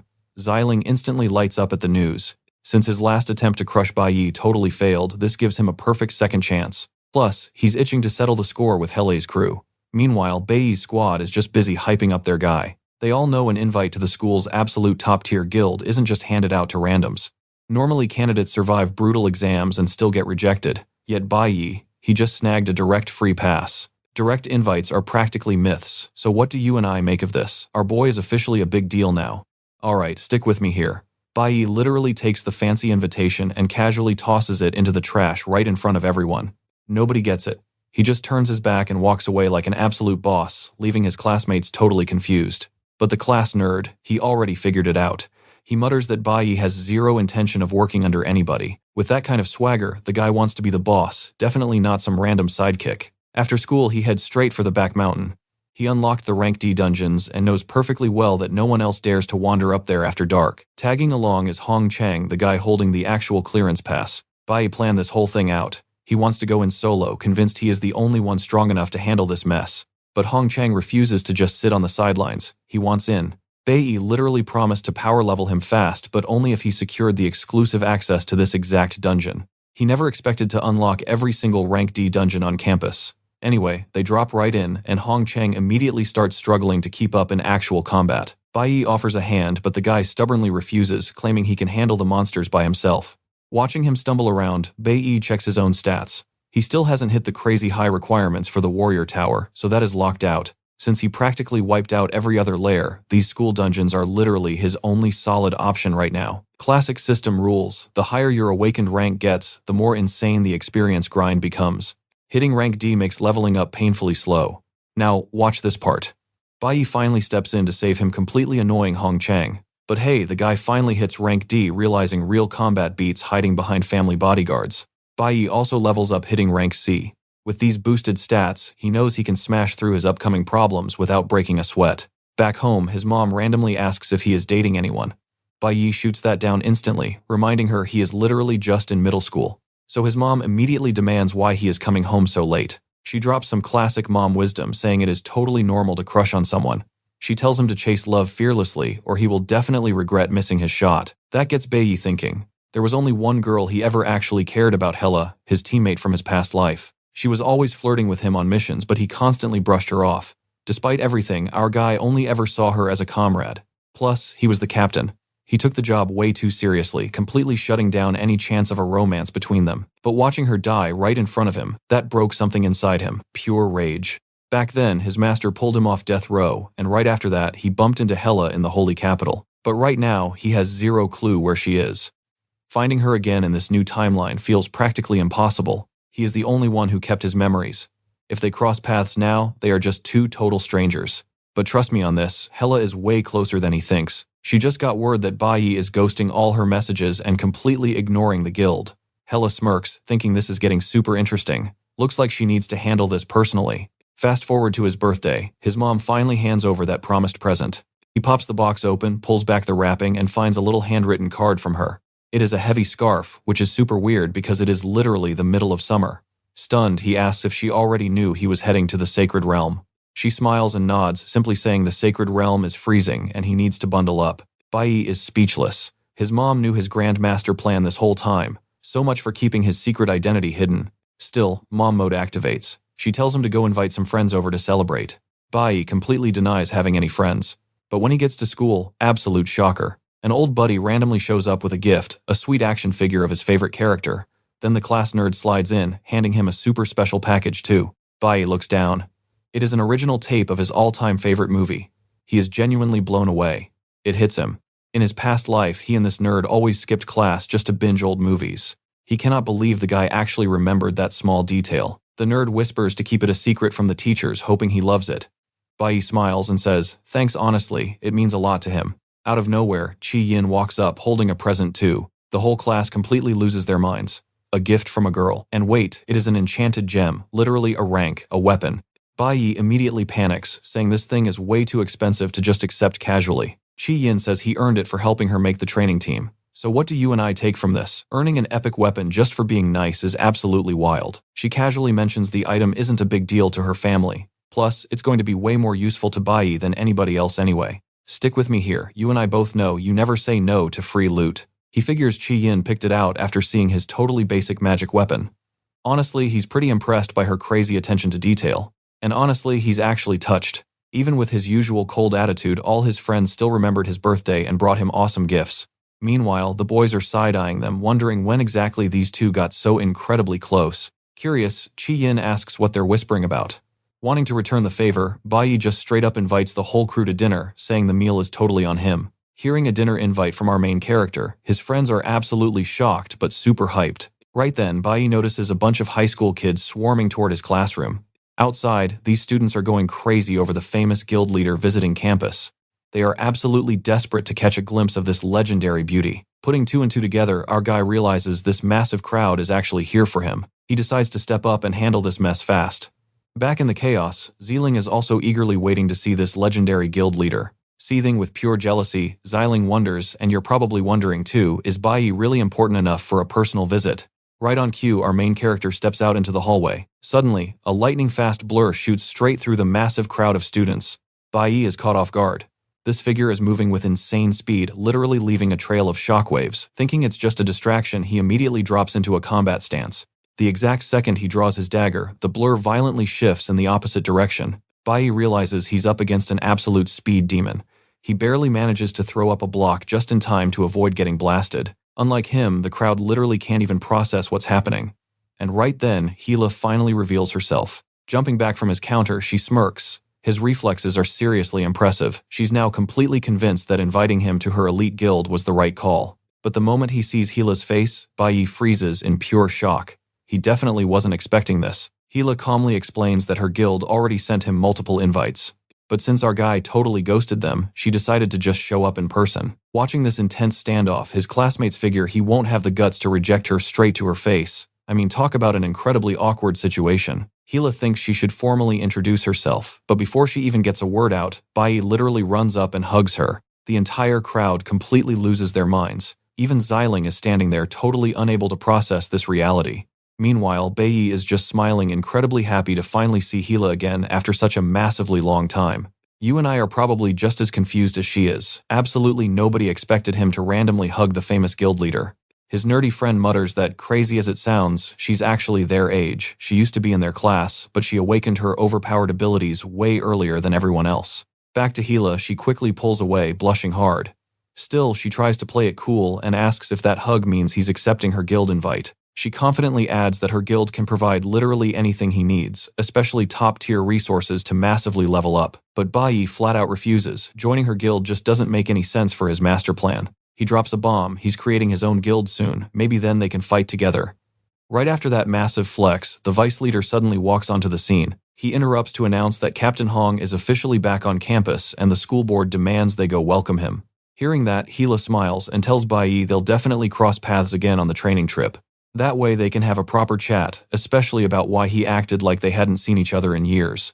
Watching her leave Xiling is absolutely boiling with toxic jealousy. It wasn't just him. The whole hallway saw the crazy interaction and immediately starts hardcore gossiping. The craziest part, instead of slapping him, she was totally sweet after that unexpected hug. The rumor mill is officially going into absolute overdrive. Even Bayi is sweating a bit. He totally acted on impulse. You see, back in his past life, his squad members literally never talked about their origin stories. Because of that, he had zero clue that Hila actually went to the exact same high school as him. Still, he chuckles to himself. This is definitely the wildest birthday he's ever experienced. Later, true to his word, he takes the whole squad out to a massive steakhouse dinner. While the guys are busy stuffing their faces, Chi Yin casually asks if he's seriously forming a guild and what he meant about leaving so soon. Bayi reveals that after the training journey, he actually intends to stay behind in the sacred realm. His nerdy friend nearly chokes. Wait, is Bayi really dropping out of college just to play guildmaster? Bayi laughs and clears things up. Not exactly. His real goal is to pass the brutal exams and join the legendary Divine Weapon Academy inside the sacred realm. Meanwhile, Captain Hong arrives to massive hype. Trust me, you'll want to see what happens next. Stick with me here. Captain Hong loved the flattery so much he strolled right into the hotel lobby alongside the police captain. But the police captain, completely shocked to see Bingsheng chilling at this welcome party. He immediately demanded to know why this guy was out of prison way ahead of schedule. The subordinate nervously explained that Bingsheng dropped double the bail money. The commander approved it, asking the vice captain to just look the other way. Obviously, the vice captain was absolutely furious about this. Seeing a convicted criminal crashing Captain Hong's welcome party was a huge insult. The subordinate added that Bingsheng claimed he was unfairly kicked out of the guild, and now he wanted his old corporate spot back. Bingsheng literally brought all his assets to buy his way back in. But those shiny ores, totally useless. Captain Hong was completely disgusted to see his face. Hong made it crystal clear the Divine Guild rented this entire venue just for members. They absolutely did not want a pathetic mongrel like Bingsheng hanging around. Scrambling to pick up his scattered ores from the floor, Bingsheng desperately tried explaining. But Captain Hong just violently grabbed him by the collar. He spat that with a garbage reputation like his Bingsheng was totally shameless for trying to buy his way back into the guild. He ordered the loser to get out and never show his face again. Captain Hong then loudly ordered his men that this pathetic individual was banned from ever coming near their group again. Utterly humiliated in front of everyone, Bingsheng completely lost it. Boiling with rage, he swore bloody revenge for being treated like absolute trash. Furious Bingsheng stormed right out of the hotel. Walking down the street, his twisted mind started plotting crazy ways to make those guys suffer. Meanwhile, Bayi's mother had just left her home. And watch closely here, her bumping into Bingsheng is where things get really bad. At that same time, our main character was still chilling at the restaurant, quietly watching the Divine Guild members. One buddy joked that if Bayi actually joined their guild, he would easily become just as famous as those guys, or honestly completely outrank them. For his part, Bayi just smiled, thinking this entire day had been pretty amazing. He genuinely wondered if fate was gifting him for his birthday. But suddenly, a terrible creeping premonition hit him, like something horribly wrong was coming. While he was happily toasting drinks with his friends, his mother was in serious danger. Back on the street, a furious Bingsheng found the perfect target for his anger. He muttered bitterly that his wife was enjoying life while he suffered. He wanted to violently remind her exactly what happens when she breaks his strict rules. Noticing a fancy bracelet on his wife, Bingsheng angrily demanded to know who bought it. Down on her wrist, that magical bracelet suddenly pulsed with a soft glow. Terrified, the poor woman completely froze. Bingsheng just burst into a maniacal laugh, screaming that he finally understood how she afforded such a luxury apartment. He viciously accused her of sleeping with another man. Blinded by pure rage, he stepped forward to assault her. But that glowing bracelet Bayi had gifted his mother, it reacted right on time. A fierce creature literally burst out of the magical object, blocking Bingsheng's violent attack. It was the powerful twins Bayi defeated earlier, now serving as absolute guardian spirits for his mom. His mom was completely shocked by this. But I know you and I aren't surprised. Bayi always plans ahead like an absolute mastermind. Moving fast, the twin spirits launched an all-out confrontation, fiercely pushing the abuser away from their target. Bingsheng stumbled backward at first, taking heavy hits from the magical guardians. But then he laughed, declaring this was the perfect punching bag to unleash his rage. Back at the restaurant, Bayi suddenly felt the amulet on his chest violently vibrate. His eyes went wide. Something terrible was going down. He bolted up to save his mother.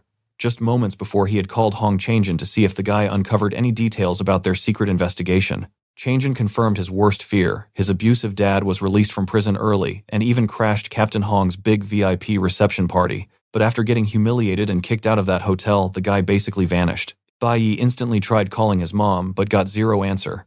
He knew exactly what that monster was doing. Grabbing a bicycle, he pedaled like an absolute madman toward home.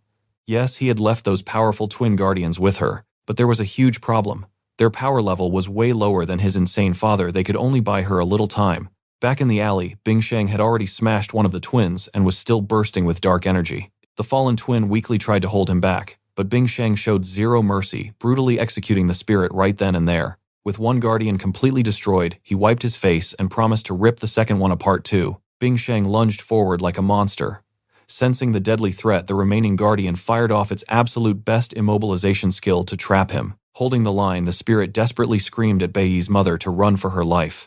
Terrified, she ran. The guardian sacrificed his own body to contain the threat.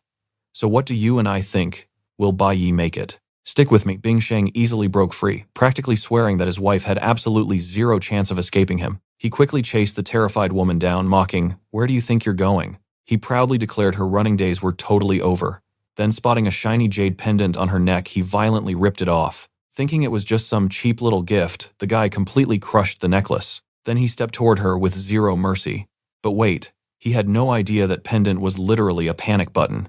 The second it broke, Boom Bayi instantly teleported in to save her. Even so, his mom was totally freaked out by his sudden spawn. Honestly, Bingsheng was pretty shocked too. Absolutely furious, our boy declared this was the very last time his father would touch them, swearing to end this nightmare permanently. Flashback time. The last time these parents fought, things got way too insanely dark. He desperately tried stepping in, but chained up, he was forced to just watch. His mom had taken him out without telling her toxic husband. Meanwhile, Bingsheng totally failed at finding a job that day. Coming home absolutely enraged, he took it all out on his wife. The sheer trauma basically triggered a second awakening in Bayi. Snapping those heavy chains like nothing, he jumped in to protect her. The crazy dad actually attacked his kid, but pure rage gave our guy an insane power boost. Just like that, he ended the family drama. Tragically, he lost both his parents on that exact same day. Living as an orphan ever since he swore this second life would be completely different. No more being weak when his loved ones are on the line. Watch closely, he is definitely not facing a defenseless target anymore. The old man acted totally surprised. But get this, he actually thought his son showing up was super convenient for a double elimination. Our guy wasn't scared at all. Instead, he fired off a massively intense full-power attack. Taking the hit, the father staggered back. But what really blew his mind was seeing his kid wielding the legendary Kunwu blade. He was seriously wondering who exactly stole his prized weapon. Anyway, Bayi ordered his summons to grab mom and run. Realizing his kid controlled those magic twins, the dad actually found it pretty fascinating. That literally meant his own son was a rare dual elementalist. Smugly, he bragged that his kid obviously inherited his genius. But honestly, raw talent alone wouldn't save him today. He absolutely refused to forgive the disrespect, swearing the boy was going to get a massive, brutal beatdown as payback. Lecturing him, the dad declared the kid was crossing a line and seriously needed a painful lesson in respecting elders. With that threat, the attacker charged. Mom watched completely terrified for him. You saw that too, right? Bayi used ice to freeze the guy, leaving the old man totally and utterly confused. Then our hero dropped a bomb. He actually had way more than 2 classes. He savagely added that his insane strength had zero to do with genetics. Finally, Bayi straight up called the man standing there complete and utter trash. But of course, the arrogant boomer claimed he wasn't scared. He bragged that extra classes meant absolutely nothing without real combat experience, which only a seasoned veteran father had mastered. He coldly pointed out there was a very good reason he ruled the house. Seeing the jerk break out, Bayi relentlessly spammed attacks until the guy was violently pinned and fully locked down. Realizing his ultimate defense was shattered, the father was bleeding. Super pissed, he demanded to know how the kid pulled it off. Bayi coldly shot back that he didn't owe him anything. The whole family tie was officially dead and buried. He warned the loser to stay miles away from his mom forever, or next time there wouldn't be any mercy. The crazy dad actually laughed. He played the victim, whining that he sacrificed everything just to get pure disrespect back. Delusional as ever, he swore that Bayi would always be his obedient son until the very end. Yeah, well, our main character totally disagreed with that garbage. Smash, he launched the old man flying. The dad tried swinging back but literally couldn't even scratch his own kid. Spitting blood, the guy was totally baffled. How did a fresh rookie get this stupidly overpowered so ridiculously fast? Seriously, he was a solid red class rank C veteran. Getting humiliated by his kid was mathematically impossible. Bayi confidently told the defeated loser it was game over, strongly suggesting he just lay down and quit resisting. So what do you and I learn here? Abusive bullies always fold the second they face a genuinely stronger equal. Alright, stick with me here. You are about to watch our guy declare that a coward who hits defenseless people deserves zero family. He straight up tells Bailing he doesn't even deserve to be called a man. Absolutely furious, our MC violently slams Bingsheng's face right into the dirt. His mom watches totally stunned. She has never seen him act like this. Completely crushed, Bing actually begs the boy to reconsider. He plays the family card, arguing he raised Bayi from day one. He pleads for him to just think about their shared blood. But Bayi is not having it. Did that blood tie ever stop Bailing from beating up his own family? He points out Bailing was always a monster. No matter how much they cried or begged for mercy, the guy showed zero compassion. Everything he did was just pure extreme violence. He never cared he was destroying his own flesh and blood. With Bailing around, a normal peaceful day was literally impossible, so he has absolutely no right to play the victim now.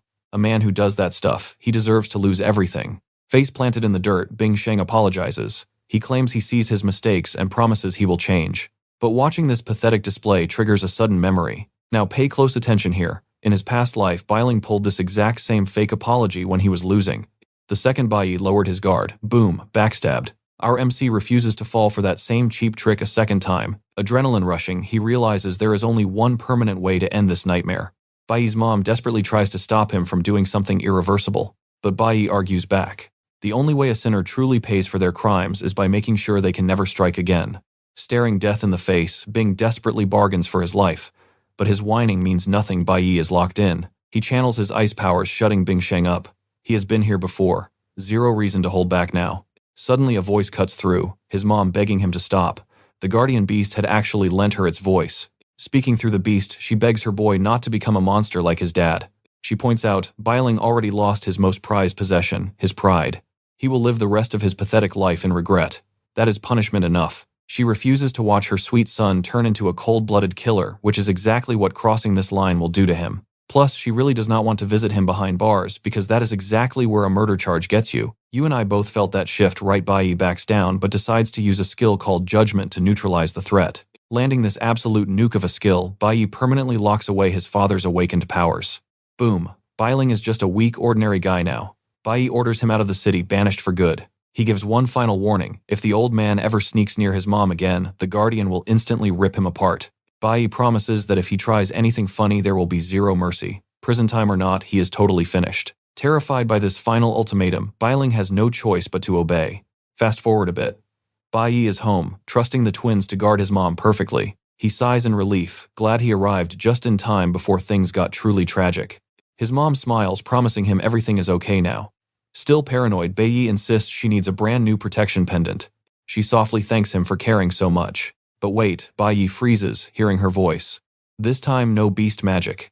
That is the real, actual voice of his own mother. She has no clue how it happened. The guardian casually explains he healed an old wound that was keeping her from speaking.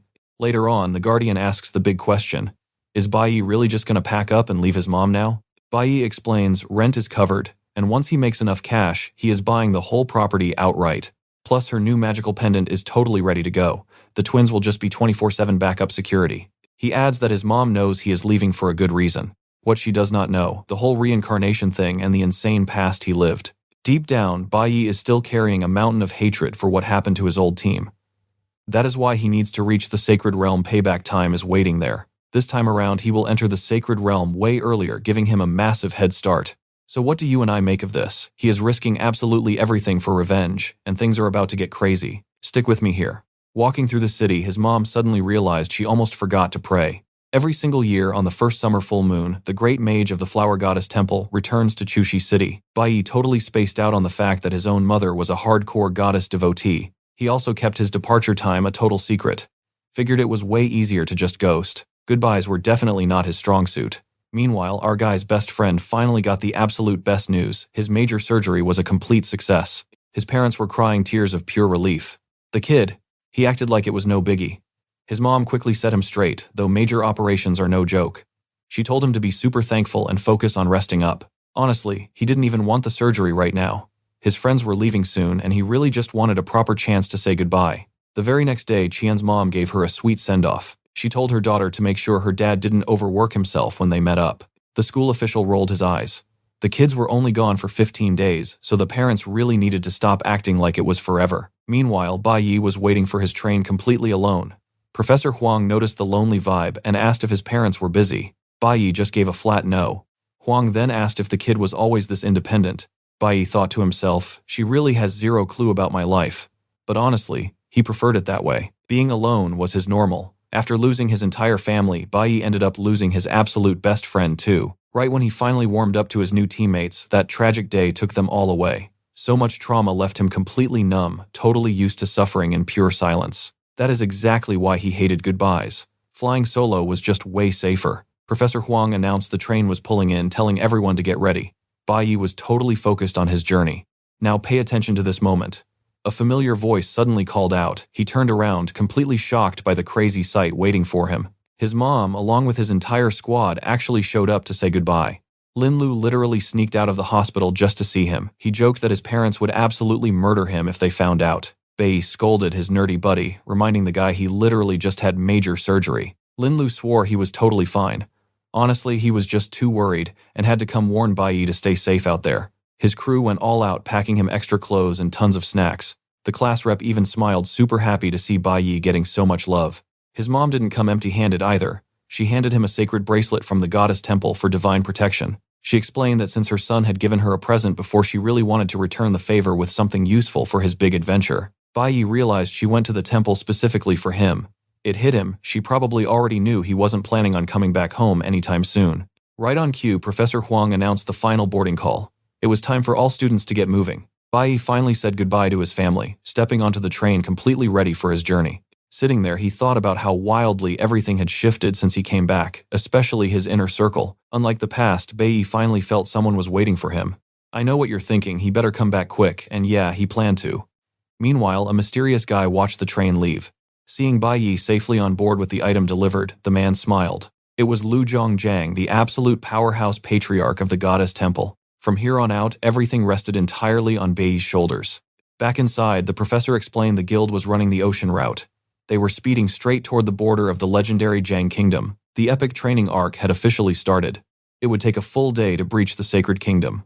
Following tradition, they'd camp at the border overnight for a massive hands-on field training exercise. Hearing that, Zelling got insanely hyped, totally expecting this training session to be an absolute blockbuster show. Professor Huang dropped some lore. The gods who built this world literally handed out god-tier power to the elite divine families. Right now, 2 gods and their clans run the sacred realm.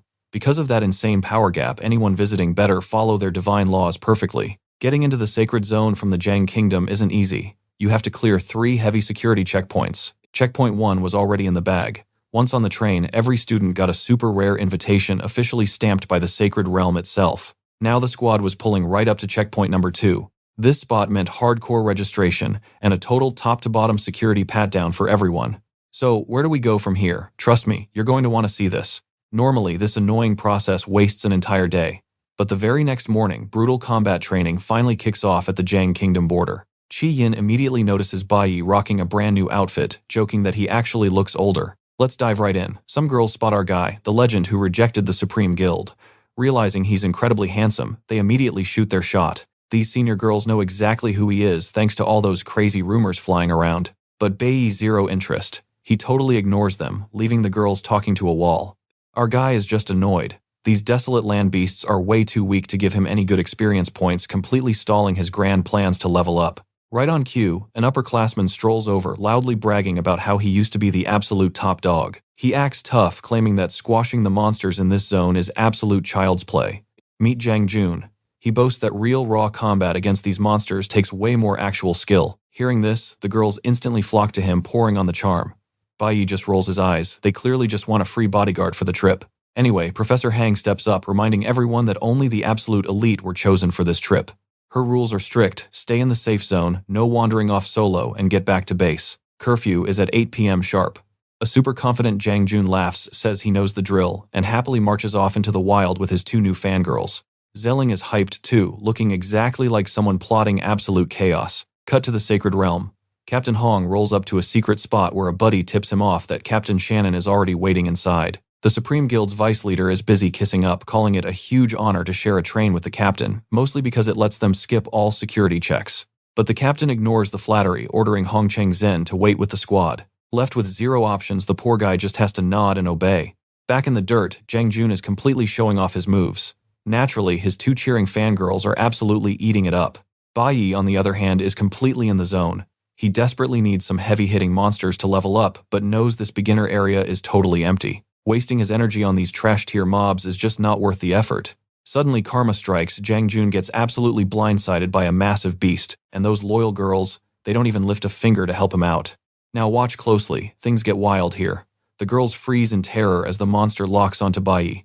But unlike those cowards, our boy isn't stepping back an inch. Boom, one single devastating strike completely obliterates the threat. Bayi is so utterly disgusted by this weakling that he doesn't even bother looting the drops.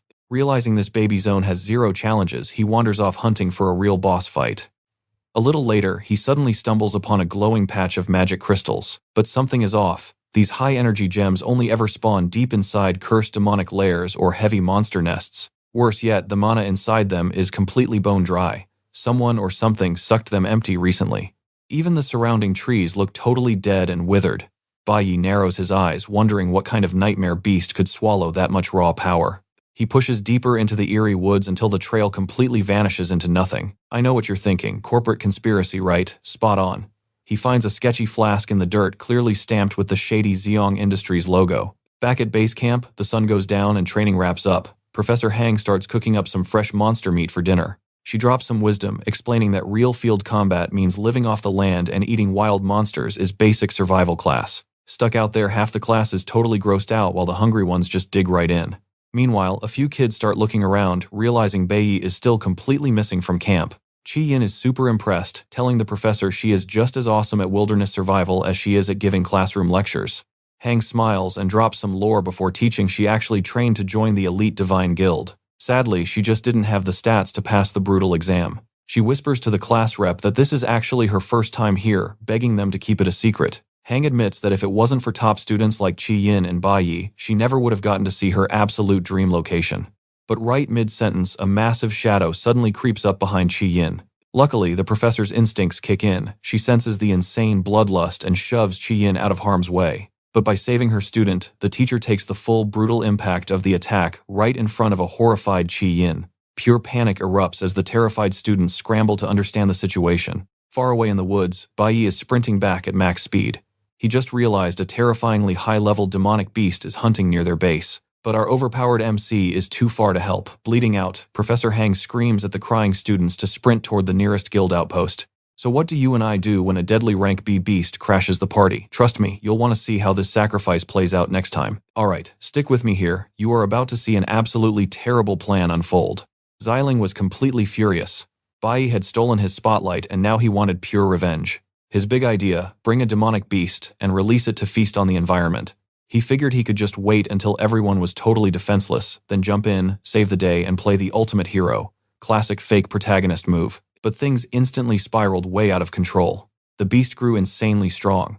Suddenly, Xiling realized he was totally helpless against a monster he literally could not manage anymore. Like a total coward, he just backed away, completely ditching everyone right in the danger zone. Because of his stupidity, Professor Huang took the first hit. While running, our main character recalled his past life. He had battled a rank S monster before, an absolute nightmare that gave him massive trouble. From that fight, he knew this new enemy had insane defense and attack stats. Plus, their strongest fighter was Huang, but she was only rank C against a rank B beast. Our guy knew he could not win without unleashing his full potential. Doing that meant exposing his true overpowered stats to every single student, and that might attract the attention of the gods. Now watch closely. The professor suddenly realized this monster had already paralyzed and injured half her class. She was completely desperate, totally out of options. Meanwhile, the creature was literally eating their energy. Chi resisted the hardest, but even she was completely at the mercy of this beast. Bam! Right before it attacked again, it got blasted. Huang fiercely declared she would protect her students. By doing that, she pulled all the aggro, making herself the #1 target. The beast lunged for the final kill. But out of nowhere, our main character dashed in perfectly. Bayi stepped right in front of his teacher, blocking the hit and counterattacking. He saved Huang just in time. Still, he realized his current power level was simply not enough. Right now, he could only stall it. Boom, he launched an ice blast, freezing the beast solid. But that flashy move did not go unnoticed. All the students literally saw him change classes. Bayi figured he had zero choice. He could not let them die even if it meant exposing his secret. Despite bleeding out, Teacher Huang still showed major concern for her favorite student. But this boss fight was not over. The creature literally vanished right in front of their eyes. Everyone was terrified. And you and I both know why that thing could respawn and attack anytime. With his current stats, Bayi knew he absolutely could not win. But he could totally buy enough time for the rest to retreat. The teacher ordered everyone to run. She planned to stay behind until every student escaped, including that coward Xiling. As their instructor, Huang took her duty seriously. Nobody was getting left behind on her watch. They had a strict schedule, and she stubbornly refused to abandon the camp or lose a single student. But Bayi loudly called out Xiling for releasing the beast. Cue the flashback. In the past, an enemy infiltrator cooked his team's breakfast. Everyone ate without a single suspicion, including their leader, Bayi. The spy acted totally normal, relying on absolute stealth because he needed every single member to eat that exact food. When the ambush finally dropped, everyone was completely paralyzed, basically sitting ducks. He had spiked their food for an entire month, the ultimate slow burn tactic to totally incapacitate his targets. Snapping back to the present, our main character immediately accused Ziling. He explained that Zhong Industry belonged to the director's family and Ziling's dad was running the show. Their shady corporate lab actually specialized in monster research, using these tiny custom vials to store them. Bayi dramatically held up the broken vial he found earlier. He basically said nobody else here had access to top-tier corporate tech. It had to be that rich kid Ziling. Hiding far away, Ziling watched everything. Seeing the vial, he internally screamed for not covering his tracks better. Once again, Bayi had completely ruined his master plan. The sheer rage building inside Ziling was off the charts. You and I both know it, everyone hates him now. Stick with me here. Hearing them demand his punishment just completely triggers Ziling, pushing his absolute rage into overdrive. The teacher panics, demanding they evacuate immediately. Handing a radio straight to the class rep, she puts her totally in charge of calling for backup. But boom, a sniper shot completely shatters the radio, leaving Chi-Yin badly injured in the blast. Professor Huang starts freaking out. Everyone is totally confused, but our guy Bayi knows exactly who took that shot. Suddenly, a smoke grenade drops. Paralyzing gas floods the room, and through the thick fog, a masked Ziling slowly steps forward. He marches right up to the group, absolutely glaring at Bayi. He screams that Bayi is the actual villain here, blaming him for completely turning the entire class against Ziling and his wealthy family. His plan, nobody gets out alive. But get this, the toxic gas completely fails to affect Bayi at all. Bayi walks right up, asking if this idiot seriously plans to wipe out the whole class. While kids are literally collapsing from the fumes, Ziling just keeps tossing more grenades into the mix. Zero mercy.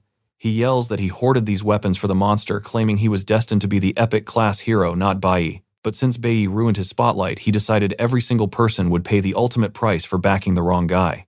Watch closely right here. Ziling aims his bow at Bayi, but Professor Huang desperately jumps in to stop the absolute madness.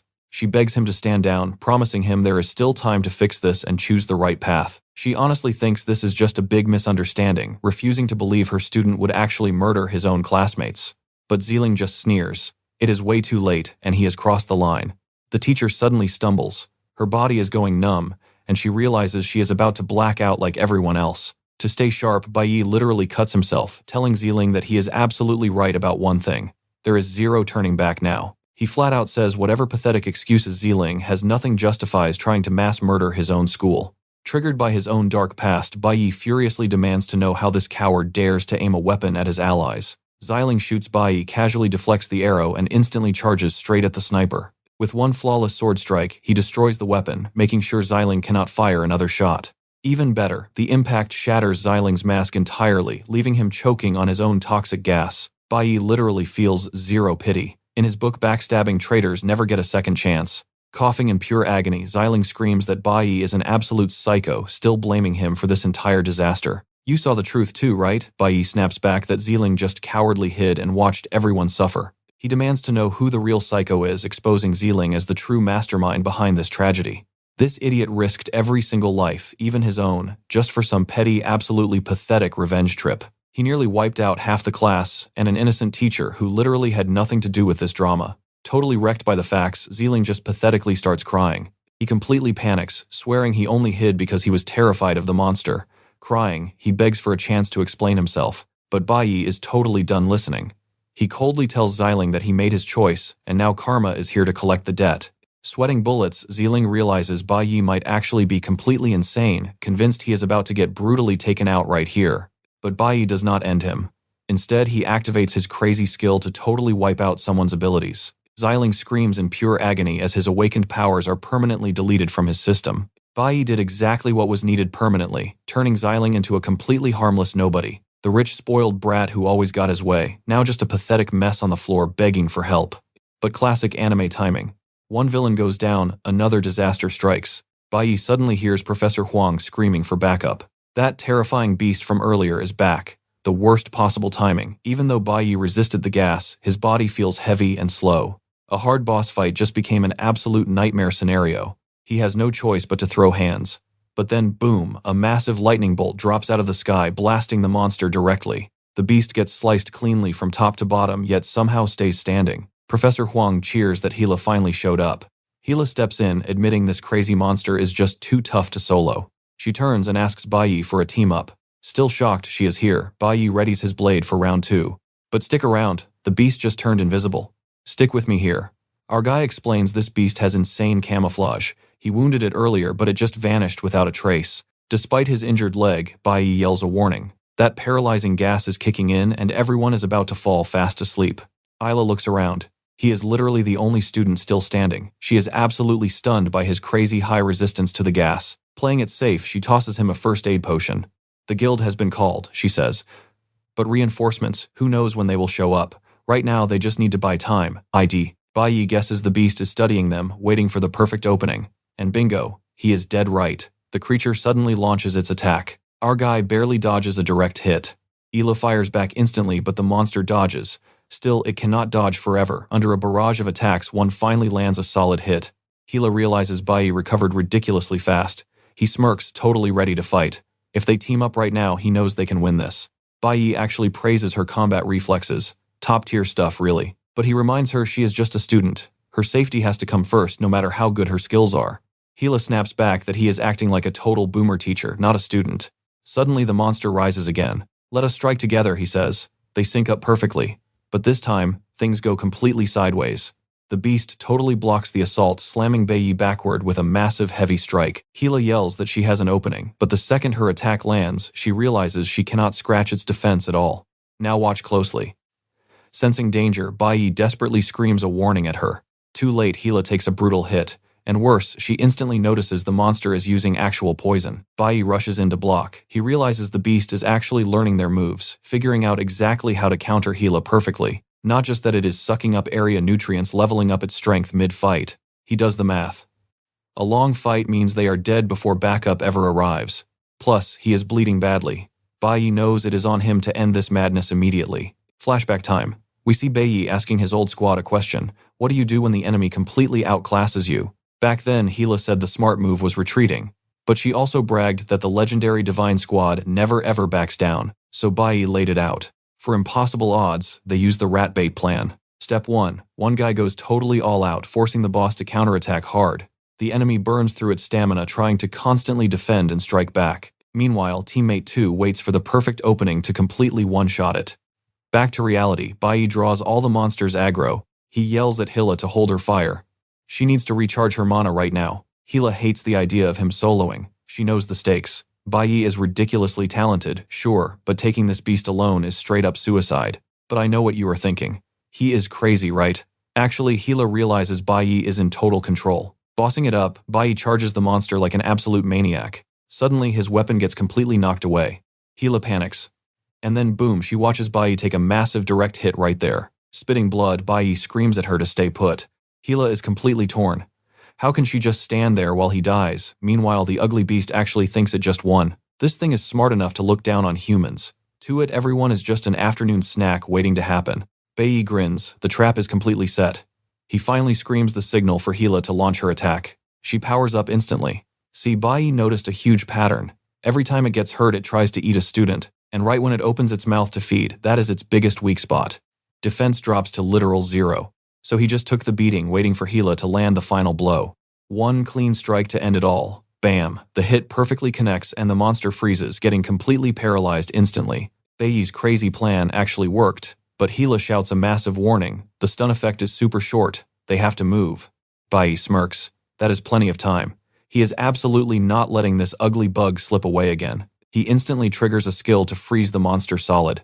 Hila is totally shocked. Bayi has a secret second class. The guy is completely done, holding back his real power. And trust me, you are going to want to see what happens next. Bayi unleashes his ultimate most devastating attack. Boom. With that final hit, the monster goes down hard, finally giving him a second to heal up. Hila watches completely stunned. In this world, finding a genius with multiple classes is insanely rare. Let me tell you, if you think 2 classes is crazy, stick with me. Bayi just casually dropped that he can unlock as many classes as he wants. Not wasting a single second, he absorbs the defeated boss soul, instantly turning it into his new ally. Bayi now holds 2 spiritual creature contracts and he still has room for 4 more. With the demonic beast officially locked in, our guy decides to name his new pet Changzai. Now he can summon Changzai whenever. Completely blown away by his crazy class changes, Hila practically begs to know what his limit actually is. Bayi just smirks and tells her to keep quiet. Hila gets it. If he is hiding this insane power, he definitely wants to lay low. She nods, promising to keep Bayi and his massive secret totally safe. Right on cue, the cavalry shows up. The 26th Guild platoon rolls in, and their leader immediately asks if everyone is still breathing. One look at the massive monster corpse and the squad leader instantly knows the threat is gone. Now all they have to do is patch up the injured students and get them to a safe zone. The class rep is still shaking while the teacher tries comforting her. Looking around, the squad leader admits a beast that huge would be a seriously tough fight, even for his veteran team. Watch this, 2 students took it down alone. Now you and I know why they are called prodigies. Waking up, Jung-jun and the other girls immediately thank our main character for saving their lives. Jung-jun straight up admits that without Bayi he would definitely be dead right now. Over with Hila, a healer asks why she casually solo charged the boss. Hila just waves it off, telling her team everything was totally under control. One of her teammates mutters that bosses are seriously no joke. But hey, she is a genius and totally knew what she was doing. But deep down, Hila knows she did not actually solve this at all.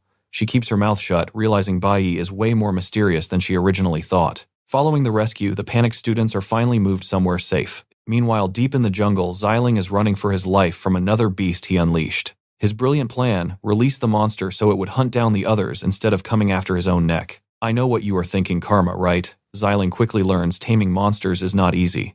Later on, everyone gets back on the train. Our MC uses the downtime to properly study the crazy new creature he just caught. At the same time, the student supervisor reports the whole crazy incident to his bosses. Hearing this, Bai instantly figures out they are being watched around the clock. Hiding his insane power growth is about to get way harder now. But hey, the train finally arrives at the super famous Shenny Kingdom. Entering the Divine Zone, the massive train pulls up right at the campus station. Bai is absolutely hyped for this. He knows this is the richest country on the map, and man, the upgrade from his hometown is crazy. The big boss campus director steps up to greet everyone. He will personally guide their tour of the Divine Weapon Academy. Bai zeroes in this is the exact place his mortal enemy graduated from. Doing the math in his head, Bai realizes his target should still be a student here, and he is absolutely itching for a face-to-face. Soon after the class is shown this massive statue of Cadmus Thebes, one of the 5 literal creator gods. People practically worship him, mostly because the Thebes family currently runs the whole country with completely untouchable power. They are incredibly special, mostly because they share direct bloodlines with a god. The director brags about how Cadmus Thebes casually crushed a demonic dragon back in the day, before building both the Gods Guild and this very academy. The Divine Soldiers Academy is literally the absolute top tier in the world. Getting in basically makes these selected students elite royalty. But it takes insane grinding. You need a bare minimum rank B+, you have to survive an absolutely brutal, completely unforgiving admission exam. For most normal people, hitting rank B literally takes their entire life, making that specific power level ridiculously hard to actually reach. Finding a young rank B awakened is so rare, they instantly get called prodigies. Bai already knows this game extremely well. So what do we take from this? His enemy graduated here, proving this guy is going to be dangerously overpowered. Stick with me here. Back in his past life, a guy named Chris joined Bai's squad. The recruiter hyped Chris up, claimed he was the absolute top graduate from the academy back then. Because of that, Bai figures his future backstabber must still be a student there right now. But to actually confront him, Bai desperately needs to hit rank B as fast as humanly possible. Bai does not care about fame or academy prestige. He just wants overwhelming power to crush his enemy and take revenge. Meanwhile, Qian is watching him. She realizes if Bai is grinding this hard, she better level up too. Suddenly, a guy walks right up to her. He asks when she arrived and why she avoided visiting her dad. Qian completely freezes up, totally embarrassed.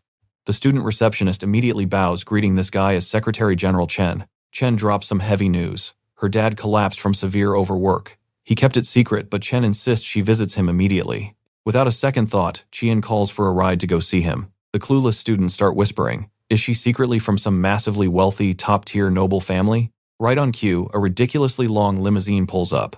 The crowd wonders if everyone here rolls in absolute luxury. The limo doors open, and a squad of elite academy students steps right out. The director scolds them for being late. But one kid smirks. As elites from the East Territory's Supreme Private Academy, they were hunting monsters all night. They trained way too hard, and just overslept. The director explains this excursion is a massive joint event between multiple nations and different schools. He points out that these late arrivals are actually the local elites from the Shenny Kingdom. The visiting crowd is instantly starstruck. But the local elites, they do not care. They completely ignore the starstruck visiting students. Their leader scoffs. He calls the visitors a bunch of worthless commoners who do not deserve any attention. Watch closely now. The visitors are fuming, and even Professor Hang thinks these arrogant kids crossed the line. But the elite leader just laughs. He flat out calls everyone else a pathetic bunch of country bumpkins. He brags that unlike these losers, his entire squad comes from high-class Shenny Kingdom nobility. Because of their bloodline, the training resources they receive are completely out of this world. He boasts about their exclusive private class, just 5 students total, and the academy dumps infinite money into them. But he smirks, saying ordinary peasants could never comprehend that kind of ultimate academy privilege. This arrogant guy guarantees that while the bumpkins fail, he will definitely enter the Divine Weapon Academy. And his proof, he is only a second-year high schooler, but his power level is already pushing rank B. That is why his squad got early VIP access. He loudly complains about sharing the tour with total scrubs. One of Bayi's friends snaps back. He angrily yells that their group can easily compete with absolutely anybody here. You and I both know this is hilarious. The snob smirks, bragging that his elite squad just flawlessly cleared a rank D dungeon. Untouchable, right? One of the rich girls sneers that country bumpkins would literally die stepping inside a dungeon like that. She sighs, saying arguing is pointless because peasants just cannot comprehend real combat levels anyway. To her, commoners are just too foolish to ever understand the language of true nobles. She claims nobles are literally born to rule, while everyone else exists solely to serve the absolute strongest. Meanwhile, our protagonist Bayi quietly reflects on the actual title of Divine Blessed. It is the absolute highest rank a normal person can reach without having pure divine blood. He hit that exact peak in his past life, but it was useless. The gods he praised just abandoned him anyway. Suddenly, a flying ship approaches fast. Students immediately recognize the exclusive transport of the divine race. Everyone murmurs, wondering what a divine race member is doing in this place. A guy steps out of the transport, casually announcing that all the students are here. Jaws drop to the floor. It is Linfeng, the insanely famous blessed from the legendary thieves family. Linfeng immediately asks if Bayi is in the crowd. The snobby nobles freeze up, looking completely confused. Who is Bayi? Bayi just stays totally silent. But Linfeng already knows who he is. And that is where we leave it. Linfeng is eager to meet him because he knows Bayi soloed a rank D dungeon in the simulation. Alright, stick with me here. The legendary Thebes family, completely blown away by our guy. Linfeng casually drops that they are hosting a massive hunting competition, inviting Bayi as their very special VIP. Those stuck-up classmates' jaws on the floor. Without wasting a second, Linfeng tells him to pack up and leave immediately. Flashback time. 100 years ago, absolute chaos hit when insane demonic monsters spawned out of nowhere and wrecked everything. Then 5 overpowered gods literally dropped from the sky, wiping out the biggest boss monsters. Thanks to this epic save, the human race didn't go extinct. Ever since that day, humanity went full fanboy, worshipping these deities like crazy. These gods stuck around to protect everyone, handing out massive power buffs and making new laws to build monster hunting armies. They even had kids with humans, creating a totally broken new bloodline. People call these superpowered demigods the divine race. You and I have heard stories like this before, but get this, Bayi thinks this whole hero myth is garbage. Bayi couldn't care less. Meanwhile, the rich kids beg to tag along, screaming about how they aren't just pathetic commoners. But Linfeng shuts them down. The Thebes family is hosting, and plot twist, the whole class is actually invited today. So yeah, anyone who wanted to could totally join. The classmates are completely losing their minds. Stepping into divine territory, that is a mega VIP privilege usually locked to top-tier nobles. Right then, Linfeng tells the whole group to move out. And wow, their home is literally a sci-fi floating city. Everyone zips around in flying cars exactly like Linfeng's ride. The 5 god-tier families split the map. The Thebes family basically owns the entire Shangri nation all to themselves. Every single one descends from Cadmus Thebes. Oh, and they command the Guild of Gods, basically the strongest army ever. Obviously, they also run the massive Divine Weapon Academy, meaning every single army draft and promotion goes straight through their hands. They control all global awakened schools too.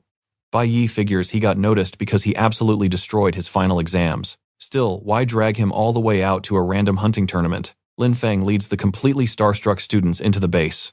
The other kids are drooling over the shiny buildings. But Bayi, he's just thinking, here we go again. He's actually been here before. A servant suddenly announces their arrival to Shin Thebes, the #1 guy in line for the throne. Shin loves rambling about art and ruins. His grandpa always said art was the ultimate proof humanity even existed. His dad, the literal king, thought destroyed ruins proved it better. Shin he thinks creating ruins is the real art. The students are completely confused. The rich kid leader forces everyone to bow, claiming only a fool dares to look a deity in the eye. Watch closely now. Our boy stands tall. He knows he's facing Shin Thebes, the eldest son of this world's ruler. But he doesn't flinch. After the dramatic intro, Linfeng moves the class along straight to the official hunting grounds. Everyone freezes in absolute terror at the massive monsters roaming the area. Up in the VIP section, Ayod watches, asking how many poor souls are competing today. His brother Ali Ayod says the numbers drop soon. And they aren't alone, another top noble, Alice Jin, is watching too. Bayi actually knows these rich twins perfectly well. The brothers are elite Ayad family heirs, while Alice is a big deal from the super powerful Jin bloodline. So basically 3 separate god families are spectating this bloodbath. Lin Feng grabs a mic, dropping the rules for the crowd. The entire event goes down in this massive open zone. The goal is simple: awakened fighters brawling against hardcore magical monsters. These rank C beasts are globally captured by the Divine Guild, the human fighters, just crazy volunteers from all over. To keep things somewhat fair, no one rank B or higher can enter. The kids realize these fighters are basically their level. Only difference, these volunteers actually have some guts. Lin Feng hypes up the crowd, announcing this hunt lands right on festival day. And trust me, the Thebes family is dropping absolutely insane loot for the final winner. Alright, stick with me, we're jumping straight into the arena. Lin Feng announces the 12 total participants this year, including heavy hitters like Louise from Shangdian and Ling King from Na Kingdom. The younger students instantly feel totally inferior, assuming these top-tier fighters have crazy amounts of combat experience. But hey, the chance to grab some insanely valuable loot motivates a few brave souls. Even with the massive danger ahead, our guy Bayi is the only one not breaking a sweat. Right then, Shin Thief spots our boy in the crowd and recognizes him instantly. Shin announces he knows Bayi solo cleared a D-rank dungeon, but he's totally betting our guy can pull off even crazier stunts. So he drops a massive challenge: beat a C-rank monster right here in front of everybody. The rich kids think sending a normal student against a boss like that is pure suicide, but you can't argue with a divine descendant. Meanwhile, Bayi pieces it together. He definitely wasn't invited here just for fun. The Thieves family totally set this up to test his limits from day one. But Bayi casually declares that one monster is boring. Since he's already here, he wants to join the full-scale hunt. Now here's the part you and I need to watch. Shin tries hiding it, but everyone's absolutely stunned by this wild request. Even the fancy nobles are speechless. You just don't see this kind of crazy audacity every day. Bayi knows C-rank monsters are super rare outside of dungeons, and he's absolutely not missing a free chance to farm them. He wants to hit B rank, which means stepping up and fighting way bigger, scarier stuff. Plus, 3 of the elite divine guilds are watching from the stands right now, so he's ready to give them the absolute greatest show of their lives. Hila chimes in asking to join the hunt if spots are open. Naturally, the vice captain steps up to jump in too. Seeing this madness, those spoiled rich kids are completely losing their minds. Shin shrugs and says since they're all C rank, they technically meet the entry rules. It's the very first time normal students ever asked to join. He thinks it's hilarious, so he casually approves it. Right then, a bratty student sneers that these bumpkins are just trying to flex for the divine guilds, betting they'll die super fast. Getting super defensive, the spoiled kid's leader loudly announces he's joining the hunt too.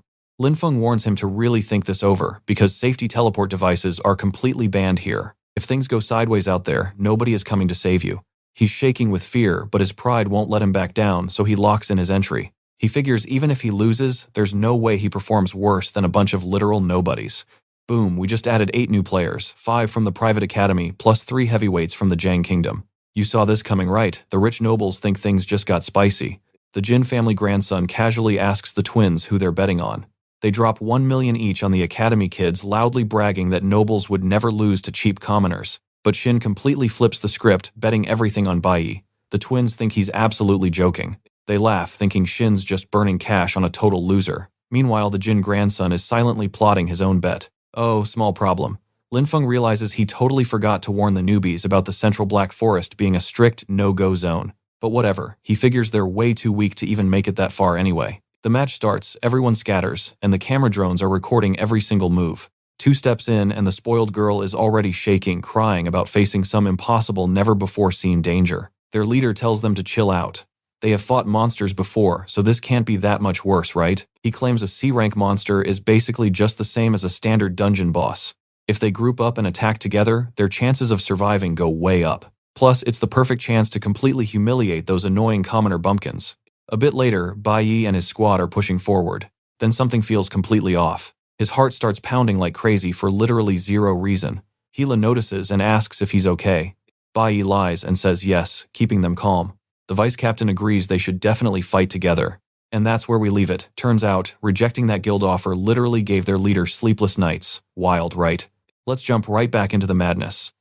Heli was absolutely ready to team up with Bayi now. The vice captain figured they literally had 0 to lose by sticking together. Meanwhile, a hidden monster completely ambushed the other student group. Calivan, the rich kid leader, freaked out. He realized this beast was easily predicting their every single move. The spoiled squad was totally defenseless, but suddenly one teammate charged in with a sword, actually managing to slice the creature and draw blood. Then their mage blasted a huge ice spell, shoving the beast right back. Frozen solid, the monster was a sitting duck.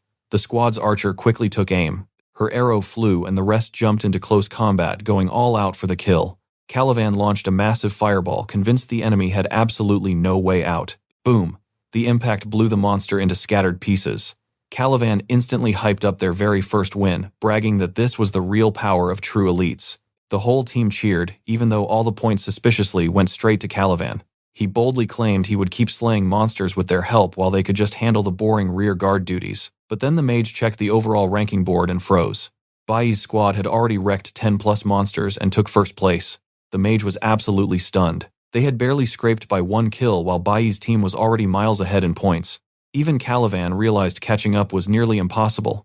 And outside, the watching nobles were getting pretty nervous. Watch closely here. The twins who bet on the 5-man squad now thought they were total garbage. They couldn't believe elites were struggling against basic commoners. To them, Bayi's rookie team was just getting super lucky. Funny enough, the prince had randomly backed the 3rd-place guy. But Prince Cynthius fired back. It wasn't luck. His dad taught him to never underestimate the bugs. Meanwhile, the fat noble hadn't placed a single bet yet. He complained the hunt was way too easy this year. If things stayed this boring, there was zero entertainment value. Cynthius smirked, asking what crazy idea the guy had up his sleeve. The Jin family heir proudly announced he was betting on himself since he was officially joining the hunt too. But wait, he was just sending his pet dog in. No way, he was actually dirtying his own rich hands. One twin pointed out that dog was a crazy divine beast. Plus, the rules clearly said only players below rank B were allowed inside. The fat guy just laughed, saying his divine guild literally makes the rules. You and I know things were too easy, right? Well, he just suggested releasing the captive high-tier monsters. If his dog didn't win first place, he offered his own life. And sure enough, the absolute nightmare monsters quickly flooded the field. The first students to run into them were completely terrified, totally unprepared for this insane difficulty spike. One kid immediately quit and begged for an exit. But just like the warning said, 0 rescue teams were coming to the hunting zone. Left and right players started dropping out completely. Entering was always at their own risk. Still, the crowd outside was panicking hard. Even Professor Huang was stressing out, deeply worried about our MC. The VIP nobles, though, they literally could not care less. To them, this deadly chaos was premium entertainment. The twins actually clapped, thrilled the blood sport was finally getting good. Then they turned and asked Cynthius if any monsters were even left. The prince stayed silent, analyzing the chaos. Meanwhile, back with the dream team, Heli was battling a huge rock beast. She pushed her speed to the max, dodging heavy hits. While she held aggro, Bayi found an opening and landed a massive kick, sending the monster flying backward. But the tough thing wasn't dead yet. Still, the beast started glitching out thanks to a slick debuff from our vice captain. Seeing his window, Bayi followed up with a brutal strike, finishing the rock golem off completely. Panting, Heli realized this was literally the 3rd time he saved her. They were a team on paper, but realistically, Bayi was totally carrying them. Plus, the guy was only fighting with one of his classes. Heli quickly figured out he was heavily hiding his true stats from the crowd. As for Bayi, he just smiled, amazed at his insane level-ups and glad he joined this crazy test. At this grinding speed, hitting that sweet rank B was just around the corner. But he had to play it smart. With cameras literally everywhere, he couldn't pop off his real skills in broad daylight. So, what do you and I know? He needs to find a camera blind spot ASAP. Stick with me here, that misty forest up ahead was the absolute perfect spot for his crazy plan. Our MC knows he cannot show his real power yet, so diving into the woods is his best bet. He just needs to convince his squad first. But the vice captain pushes back, pointing out their squad is absolutely dominating the top of the leaderboards. He brags that 4th place is eating their dust, making the point gap even more massive. But Heli spots something he completely missed. Some random competitor is speedrunning the ranks like crazy. Our boy recognizes Ganix instantly, but wonders what the heck he is doing in this tournament. Turns out Ganix is soloing boss-level monsters. As a Divine Blessed and a B-rank Cloud Warrior, this guy has a massive unfair advantage against these beasts. Just because he is some lackey for the Jin family does not mean his sheer power is a joke. In literally no time, Ganix steals 3rd place, completely bumping our MC down the list. Seeing this happen, the chubby guy starts cheering, yelling that Ganix just wrecked the Thebes candidate. He loudly brags that the prince totally backed a loser and is about to lose big time. One of the twins snaps back. Sneaking a Divine Blessed into the match is just flat-out cheating. But the other twin laughs it off, saying Thebes has never lost a bet before, so watching him finally fail is going to be hilarious. The prince, cool as ice, he straight up refuses to switch his chosen fighter. Instead, he doubles down with 100 million and dares them to match it. The twins totally panic, screaming that the insane amount equals an entire week of tribute. Meanwhile, the giant muscle guy smirks, calling Ganix the absolute best hunting dog he ever trained. So, he naturally bumps up his own bet on Ganix winning. Right after that, Thebes decides to hype the players up even more. His big idea, tacking on extra time to the whole survival game. Now, pay attention, this is exactly where the competition's crazy final phase officially kicks off. They are dropping even deadlier monsters into the zone, giving everyone a split second to quit or fight. Instantly, one terrified girl screams out that she wants to tap out. A drone suddenly chimes in. The Thebes family just threw in a legendary bonus prize for first place, a special item called the Sacred Oracle. Bayi immediately recognizes it. It is a ring that a divine guild member can only give away once in their entire life. For any normal person, scoring the Sacred Oracle basically meant bagging a lifetime guarantee of absolute pardon. Even if you committed the worst crime possible, flashing that item gets you completely off the hook. In his past life, Bayi's master actually saved him using this exact same ring. Naturally, he is mind-blown. The Thebes family is casually dropping it as a prize. He realizes the survival game is about to turn into an absolute bloodbath, meaning he really has to grind those ranks now. Right after the vice captain chimes in, saying that sticking together keeps their survival chances way higher. But the points are trickling in too slowly, and the monster spawns are dropping. You and I know exactly what this means. He suggests they split up, or else that crazy new guy is going to totally wipe the floor with them. Bayi just looks at them, genuinely asking if they can even survive out there alone. Hearing him say that, Helly suddenly gets it. Bayi only teamed up in the first place because he wanted to keep them safe. She quickly tells him to stop worrying so much. She is aiming for the #1 spot too, so he better not look down on her skills. Meanwhile, over on the other side, Ganix is going completely berserk in battle. He knows exactly the horrific fate waiting for him if he actually loses. Chilling up in his VIP box, his master smugly praises his loyal hunting dog. He is absolutely convinced the prince's pick will lose, especially since Bayi's own squad just seemingly ditched him. But right on cue, Bayi stares dead into a drone camera and the feed instantly cuts out. The prince blinks, totally confused. Literally nobody saw a camera blackout coming. But Thebes just smirks. He figures Bayi is finally about to unleash his real monstrous power off camera. The prince realizes something crazy. He saw Bayi purposely walking straight into the dead center of the forest, a complete death zone everyone else was avoiding. Bayi is just walking, flashing back to the golden advice from his master. The biggest, baddest monsters always stay hidden. If you want that massive experience point drop, you have to literally march right into the enemy lair. Now that he is in the danger zone, Bayi decides it is time to farm everything and max out his levels. Outside the arena, all the dropouts are glued to the big live screens. So what do you and I make of this? Everyone is panicking over his dead feed, especially Professor Heng. But trust me, Bayi is the danger now. Suddenly, a student points out Bayi's completely insane score. Listen, you and I need to watch this crazy jump. He just bagged 30 points in one go, snagging second place. He is sprinting toward rank 1. The chubby noble, completely speechless, just staring in pure shock. Seeing his subordinate lose, he yells that the system must be broken. But Lin Feng shuts him down, saying errors are absolutely impossible here. He breaks it down, every monster has a microchip. The second you crush one, those points fly straight to your personal score. Simple math. Furious, the chubby guy tosses a drink right in Lin Feng's face, snapping that he doesn't need a basic lecture on the rules. He sneers that even as a blessed one, Lin Feng still has zero right to interrupt a high-class noble like him. Classic, arrogant behavior. Davis just smirks, calling it out. The noble is terrified of losing. Honestly, he finds Bayi way more fascinating than he originally thought. Back in the arena, Healy realizes Bayi is dominating completely solo.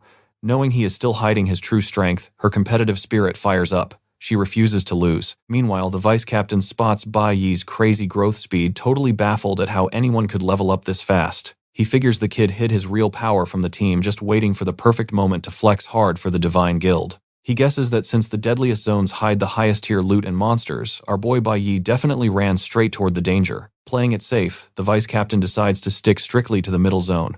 He is convinced that staying far away from the Black Mist Forest guarantees his survival. Now pay attention here. Bayi is already inside that deadly black mist. Looking back, almost every single monster unlucky enough to cross his path is dead. Because of this massacre, his skills skyrocketed.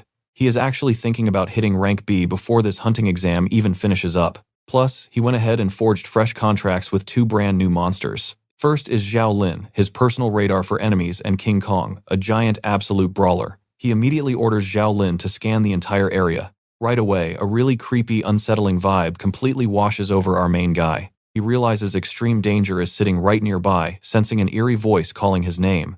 He remembers his previous timeline. The demon he contracted with gave him the ultimate gift of throwing him back in time. But power never comes free. That demon made it totally clear when the perfect moment finally arrives, he will collect his massive payment. Snapping back to reality, he figures the time has come to pay up his debt. Meanwhile, Professor Han checks the giant scoreboard, staring right at Bai Yi ranking first.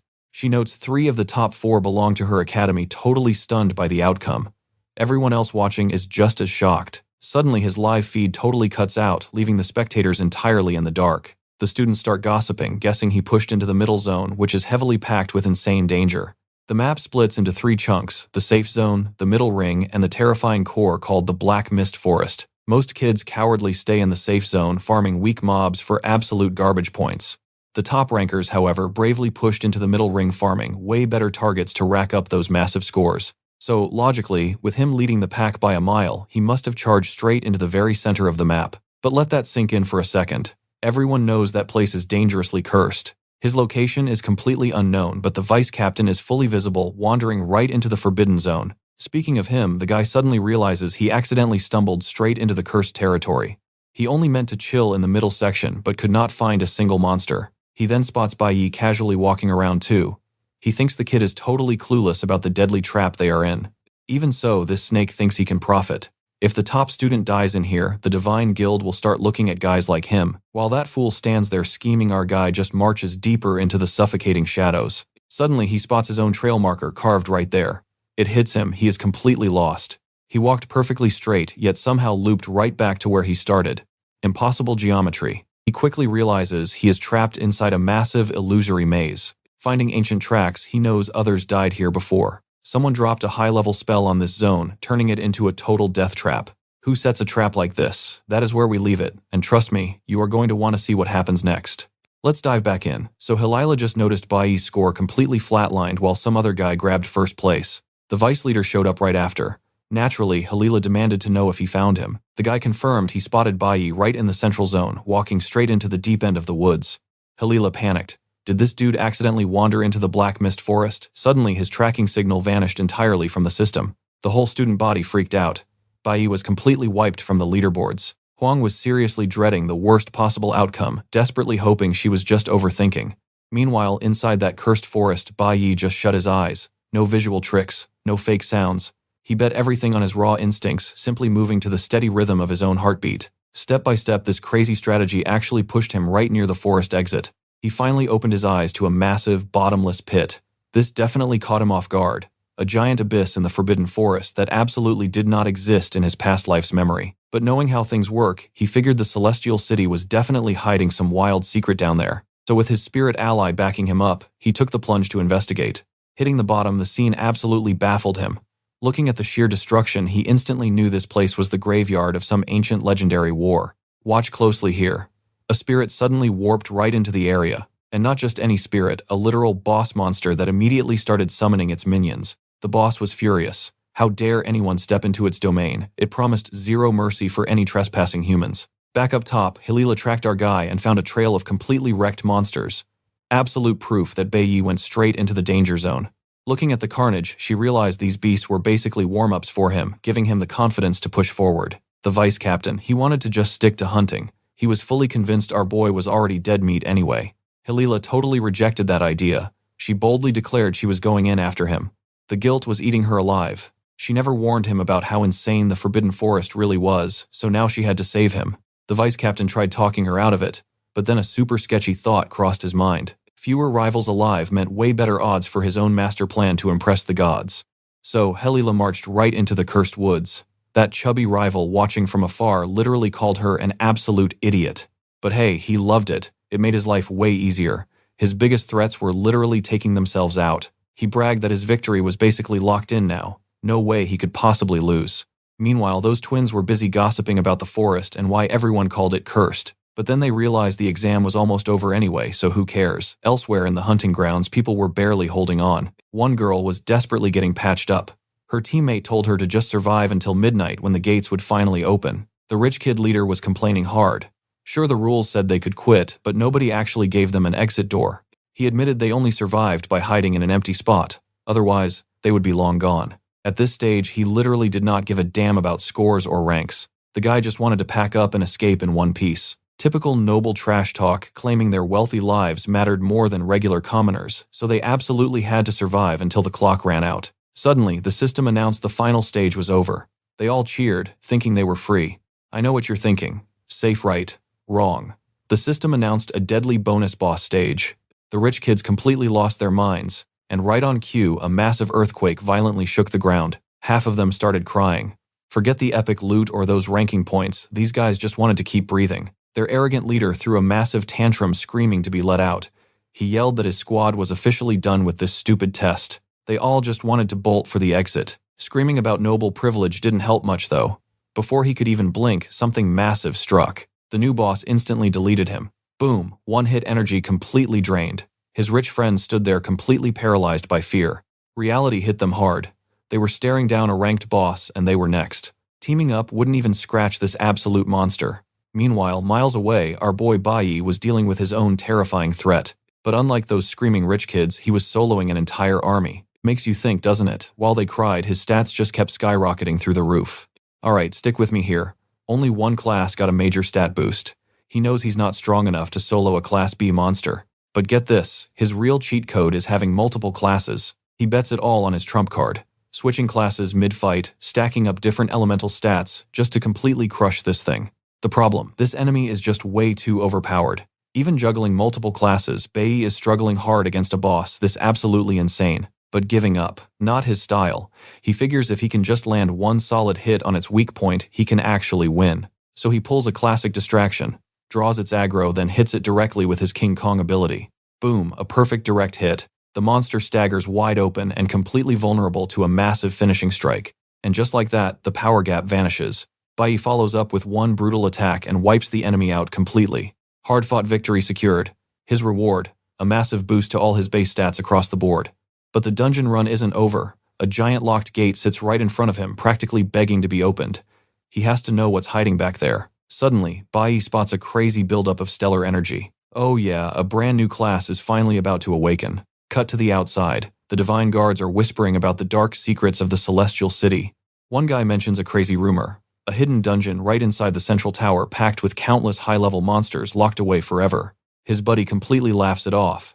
No way a terrifying monster prison exists inside their perfect holy floating city. The squad captain suddenly interrupts, completely chewing them out. He yells that they aren't getting paid to stand around spreading wild conspiracies. The two guards flinch hard, looking totally terrified. Their one and only job is to guard the eastern sector of the city. The hunting competition is live, meaning absolutely zero room for mistakes. He roasts them, saying they have been here 3 years but act dumber than fresh rookies. He tells them to take notes from their squadmate Chris, basically the only guy actually doing his job right today.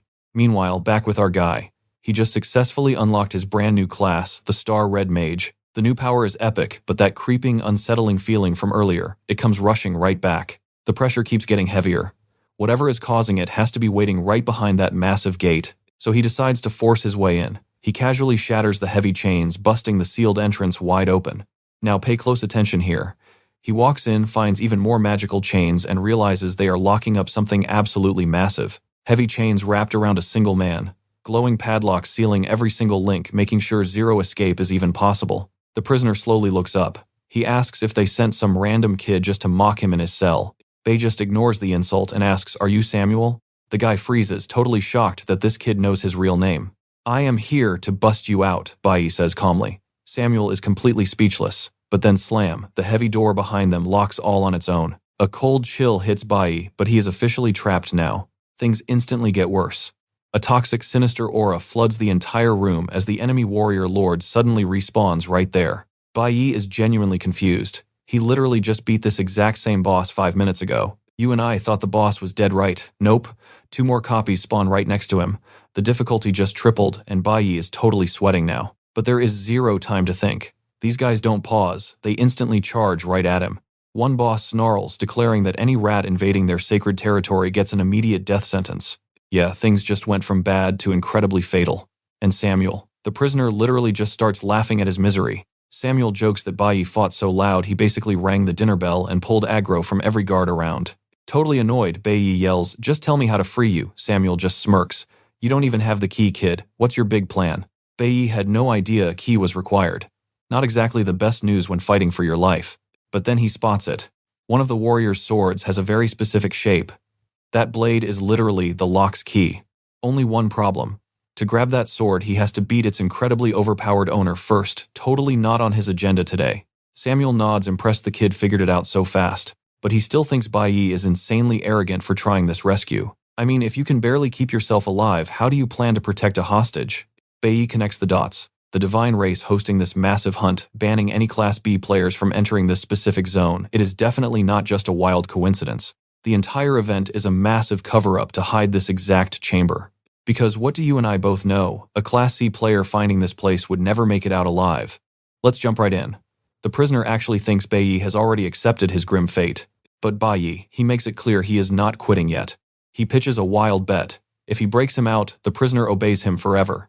He asks if Demon King Samuel agrees to these insane terms. Samuel quickly realizes something crazy. This kid shows absolutely zero fear right now. So, the Demon King declares his terms. If Bayi actually frees him, he will gladly accept whatever crazy condition he wants. Boom, mid-battle an enemy flexes their raw power, landing a massive sword strike on our main character that triggers a huge explosion.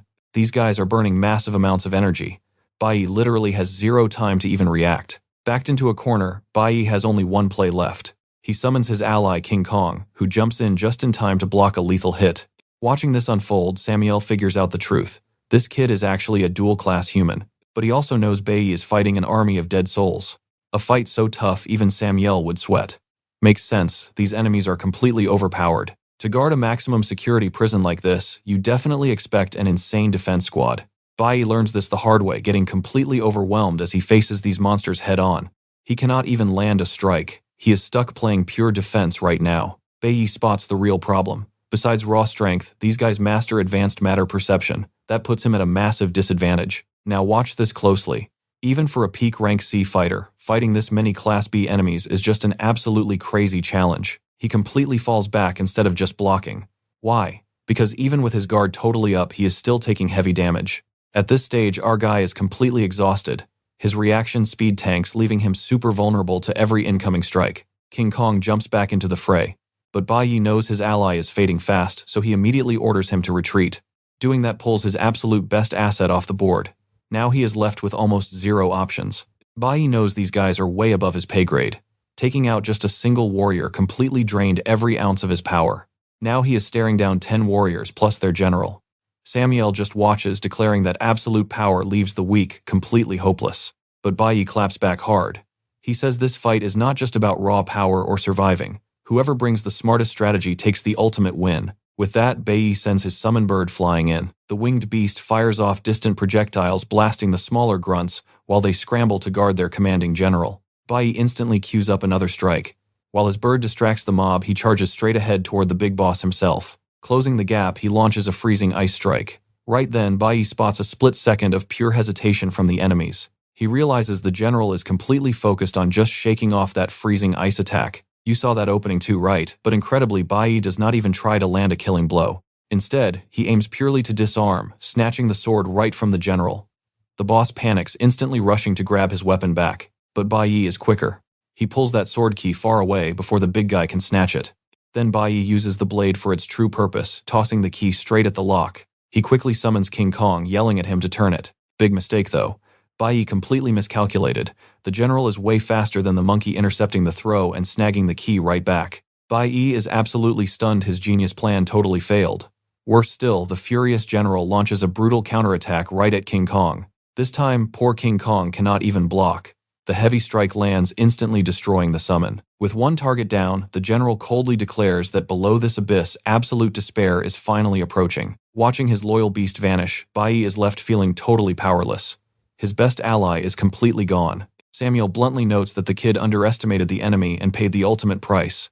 These undead, totally different from any wild beast Bayi has ever fought before. They are the very souls of the ancient servants of the Demon King.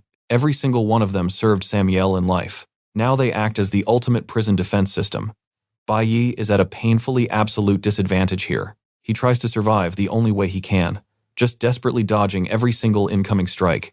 It is literally his only option left, since attacking these guys is a total waste of energy. But honestly, Bayi flat out refuses to give up. He actively hunts for any tiny opening. But his strikes just do zero damage. Even so, Samuel seriously respects the pure skill of this crazy kid. But the Demon King clearly sees that Bayi has already hit his class development limit. Still, he admits that for a super weak human, this kid is easily top-tier material. So what do you and I take from this? You can have all the skill in the world, but facing a demon army alone, you simply cannot win. Stick with me here. Bayi once had a team, but now he works strictly solo. Flashback time. Back at the Divine Guild headquarters, Bayi straight up told them he absolutely hated going on raids with a party. His master called him out immediately, saying Bayi just thought he was way better than everyone else and teams only dragged him down. Bayi brushed it off, claiming that wasn't true at all. He just seriously sucked at dealing with people. But his master saw right through him. They knew each other too well, and these were clearly just lazy excuses. Bayi clapped back that his master was a terrible example. Getting along with him was literally just his job. Still, the master pulled a sneaky move. He handpicked an elite squad for Bayi to lead, wanting his disciple to actually make friends. At first, Bayi swore it would be a disaster, but after years together, they bonded and fought side by side until the very end. Snapping back to the present, Bayi realized that since his return, he hadn't been completely alone once, because he carried the burning hatred of his fallen comrades with him everywhere. Boom. He switches to his brand new Star Mage class and totally changes the terrain around him. Just like that, he flips the battlefield advantage. Using those crazy new skills, Bayi immediately launches a brutal attack on his enemies. He uses that warped terrain perfectly, completely trapping all 10 enemy warriors. This forces a super tight corridor, a one-on-one against the enemy general. Our guy already knows exactly how to handle different classes. He rushes straight ahead and the enemy general quickly raises her sword to block. Now pay attention here. Bayi does not stop. He intentionally lets himself take the hit. The impact is heavy. AB rank general hits like a truck. He notes that breaking his ice completely depends on what kind of weapon they swing. But that was his plan all along. Now the enemy is completely stuck, unable to counterattack. Bayi unleashes his ice power, freezing her just like the others. But this time he caught the big boss general herself. Watching this absolute masterclass, the prisoner is stunned. He saw Bayi lock down the mob, leaving only the main sword fighter open. Then the crazy kid used his own body as bait, taking a direct hit just to close the gap between them. Even completely solo, his battle IQ is just off the charts. Samuel watches and realizes this kid is literally a one-man army. Snatching the enemy's sword, our MC finally gets the exact key needed to free the prisoner. Without hesitating, Bayi chucks it right into the lock. The general is not going down easily though. Screaming that she won't let it happen, she forces her way out of the ice using pure strength. Too late. The sword is already perfectly jammed in the lock, and the unsealing process kicks off. Right then, the Demon King laughs amazed. The kid actually managed to break his seal. With the chains finally breaking, Bayi steps right up. He reminds the Demon King about their deal and demands he pay up immediately. Instantly, the Demon King lunges forward and grabs Bayi hard. You and I both know this looks bad. The soldiers break free, totally surrounding him. But Bayi does not flinch. He tells the prisoner it is time to honor their contract, ordering Samuel to wipe out the entire undead army. Samuel smirks, saying he was going to do that anyway. No need to ask him twice. The Demon King flares his insane aura, declaring absolutely zero mercy for any of these traitors. Stepping right in front of his former army, Samuel starts utterly destroying them one by one. All that pent-up rage explodes. These reanimated soldiers have zero chance to even block against an absolute monster on this level. He wipes the soldiers out in seconds, turning his deadly focus to the general. Tossing Bayi safely aside, he casually strikes down the leader. Watching this, Bayi realizes the Demon King's power is seriously legendary, just enjoying the show. Samuel mocks them, saying these fools still did not realize who they were messing with. A few leftover soldiers try fighting back, but it is a joke. They are basically bugs trying to fight a god right now. The Demon King tells his former crew they messed up big time by stabbing him in the back, and it's payback time. Roaring at the terrified soldiers, Samuel, the Demon King, calls them nothing but ungrateful traitors. He unleashes pure fury, giving those guys absolutely no chance to react at all. He reminds them this place was their home. But everything went wrong when that annoying group calling themselves the Divine Race showed up. Makes you think, doesn't it? If they stayed loyal, everything would be totally different. But instead of resisting the invaders, his own allies completely betrayed him. Let's dive into a wild Manhwa where loyal soldiers just turned into enemy war dogs.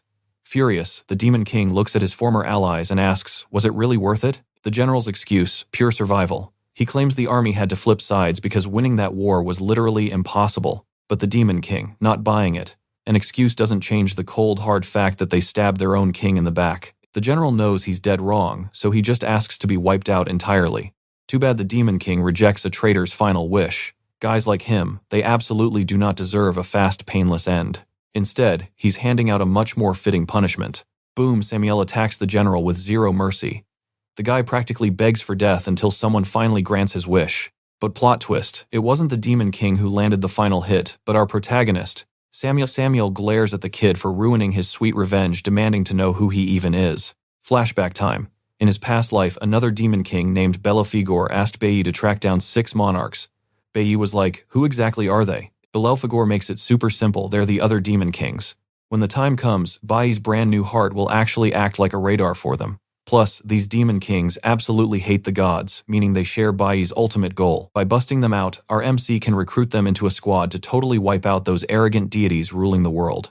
Belphegor got insanely hyped about this. Now pay attention here, if this crazy plan actually works, he guaranteed those gods wouldn't survive a massive team attack. Once they lose, the divine race's total control over the world is finished. Snapping back to reality, Bayi tells Samuel he was supposed to wipe out the enemies the second they went down. But instead, Samuel just played with his food. Seeing this ridiculous stall tactic, Bayi had to step in and crush those reanimated spirits himself. Samuel is raging. He barks that just because Bayi broke him out, it doesn't mean they are suddenly equals. But our MC claps back, pointing out the Demon King can't escape alone anyway.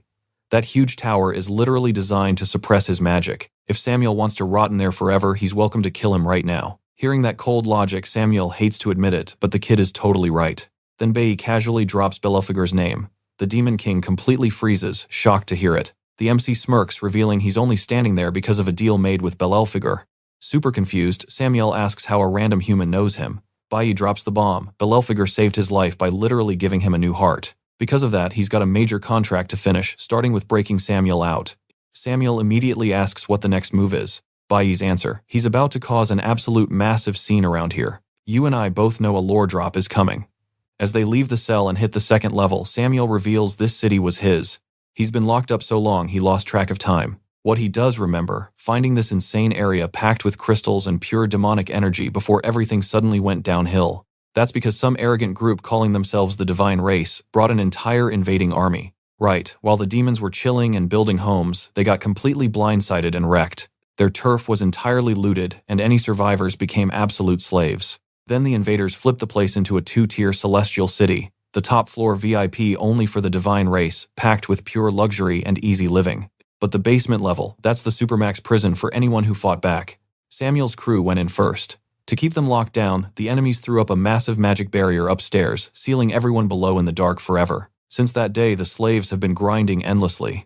Just to fund the fancy lifestyle upstairs, some are treated like living batteries, getting their actual souls sucked dry for power. All this horror just to keep their pretty city floating off the backs of the losers. Trapped for so long, some guys don't even remember their real names or their pasts. Samuel mutters that if the Divine Race wasn't too scared to actually fight him, he'd probably be a brainless battery right now too. Listening to this sad backstory, Bayi points out that this floating city basically represents their entire garbage world. The elites chill comfortably way up high, constantly stepping on and enslaving everyone below them. Because real justice, it doesn't exist. But Bayi notices that with all the energy packed down here, pulling off his crazy plan just got easier. Trust me, you'll love this.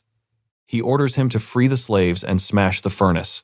Stick with me, we are about to watch Bayi completely shatter that demon prison barrier. But Samuel points out the obvious, the kid totally lacks the raw strength to break it. Heck, not even the actual Demon King has that much power. Our main character just smirks he is not alone, because before stepping foot inside, he had prepared absolutely everything. Bayi admits the absolute truth. The exact second he agreed to come down here, freeing the Demon King was his master plan, and he is making it happen. His strategy, completely obliterate the city's main tower. That huge explosion will create a massive breach so the demons can finally reclaim their home. Meanwhile, back at the hunting mission, those rich, privileged students are getting absolutely wrecked by the final boss. Their team leader drops dead right in front of them, instantly sparking pure, unadulterated panic. One guy desperately steps up, shouting that teamwork is their absolute only shot at surviving this nightmare. But another spoiled kid immediately whines, complaining that working together just will not save them today. Typical noble logic right here. He seriously thinks his job is giving orders, not actually throwing hands. He totally regrets taking this crazy mission now. Plus, he realizes right away that this beast is clearly no ordinary monster. So he firmly refuses to just stand around waiting to die. And he is definitely not risking his neck in this tournament for spare change.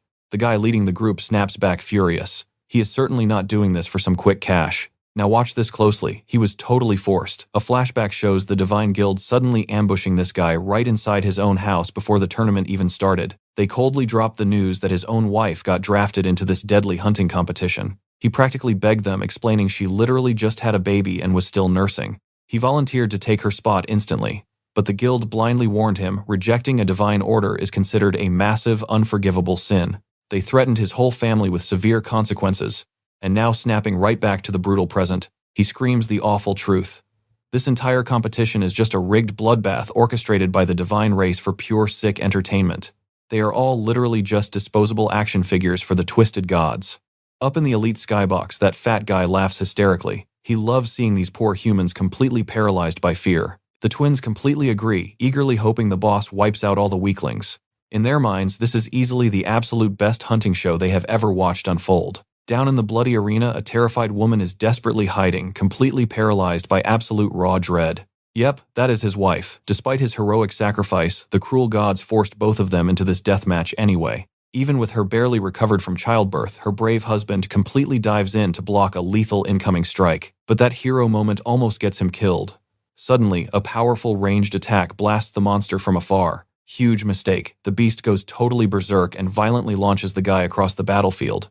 His poor wife just freezes in absolute mind-numbing shock, completely unable to even move. It is not just her though. Even that arrogant rich kid is cowering in absolute terror. Desperate to save his wife, the husband fiercely tries to stand up, but his broken body completely fails him.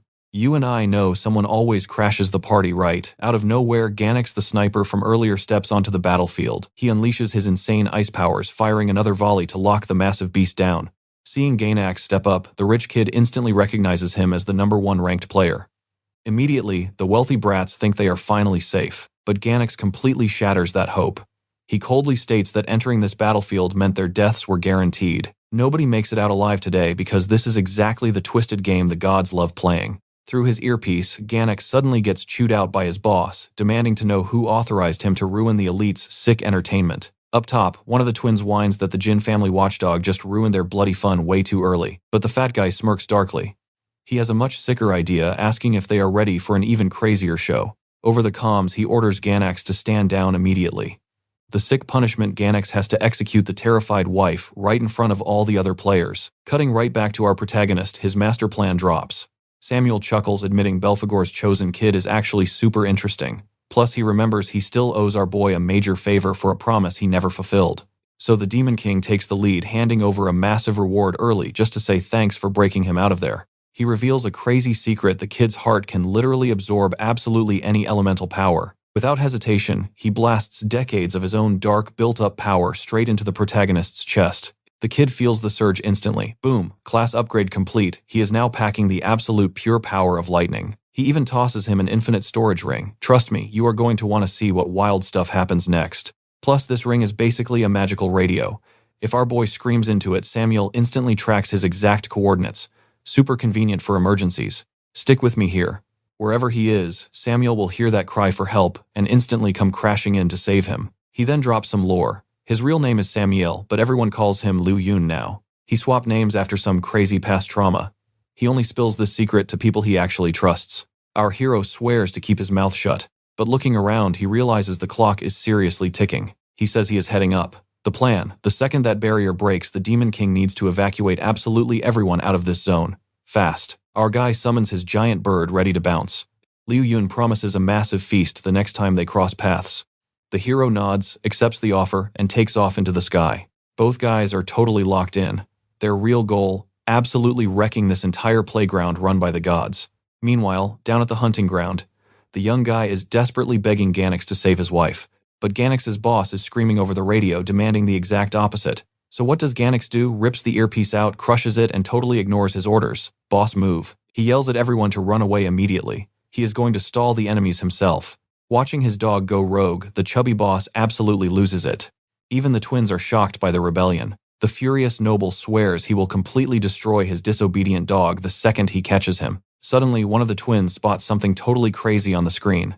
Bayi's name just popped back onto the leaderboards. Our boy is officially still breathing. Speak of the devil. Our main character finally steps out of that creepy forest. He knew all along that this whole bloody survival game was just cheap entertainment for those rich snobs. Demons. Awakened humans. It literally did not matter. Every single player on this battlefield was just a disposable pawn for the gods above.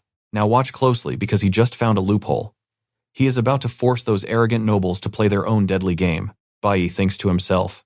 This world is just one massive confusing maze. With the gods pulling the strings, finding the right path is basically impossible. In his past life, he swallowed all their holy lies. Now he remembers every single mistake.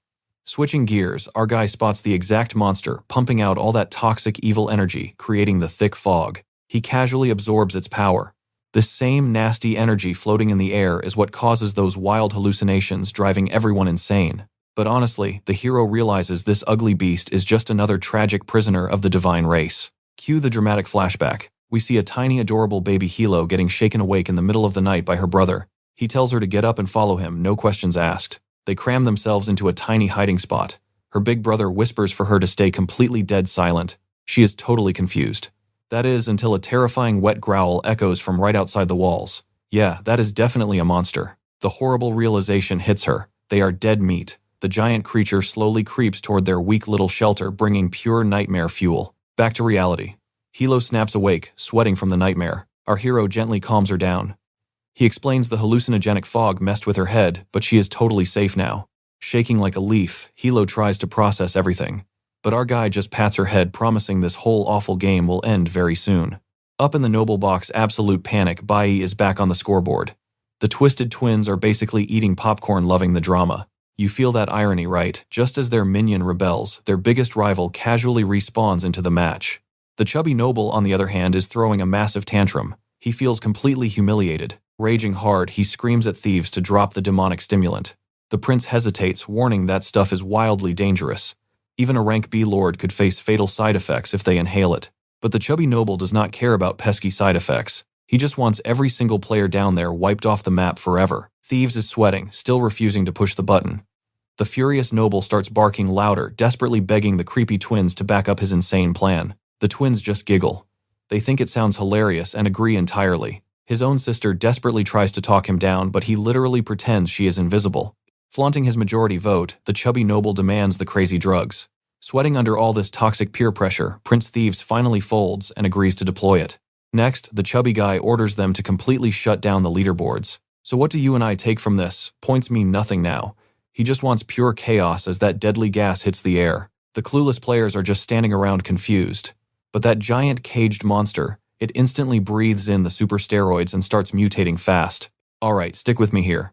The boss just shattered its ice prison completely. Thanks to those crazy stimulants, it gets way stronger. This absolute unit of a boss was already insane, but now it goes into total rage mode. It literally starts using the surrounding trees as snacks, draining their life energy dry. And it's not just the boss, all the local monsters are juiced up. But Ganex, he knows exactly what's up. He realizes the nobles plan to wipe out everyone trapped inside this barrier. Up in his VIP box, that chubby noble sneers. He claims this is just punishing a disobedient dog. He thinks his little pet should never have tried to rebel because going against him is basically the same as challenging the gods. But then a massive surprise hits them. System alert, the divine barrier is failing and shutting down.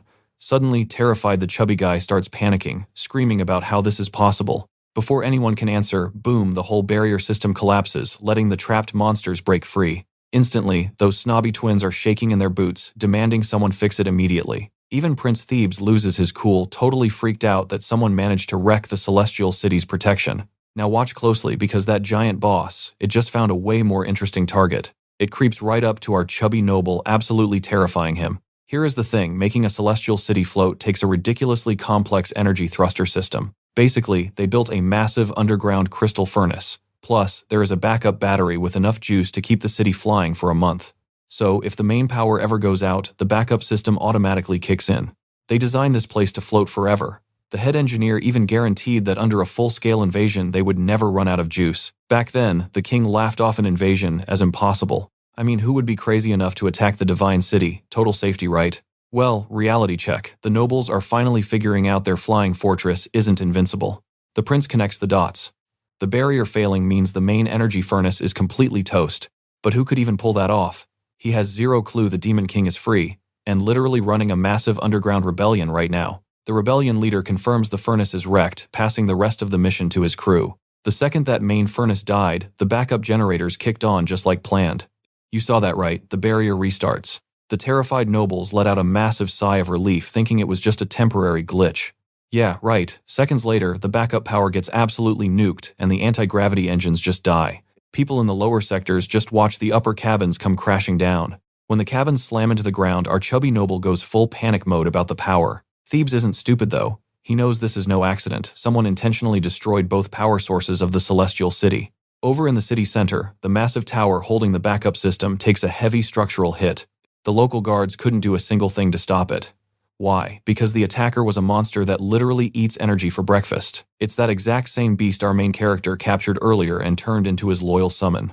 After sucking up every last drop of power, the city's energy reserves hit absolute zero. It pings its master mission accomplished. Bayi gets the signal. But he knows the chaos is just starting. Waking up a freaked out Hailu asks what she missed.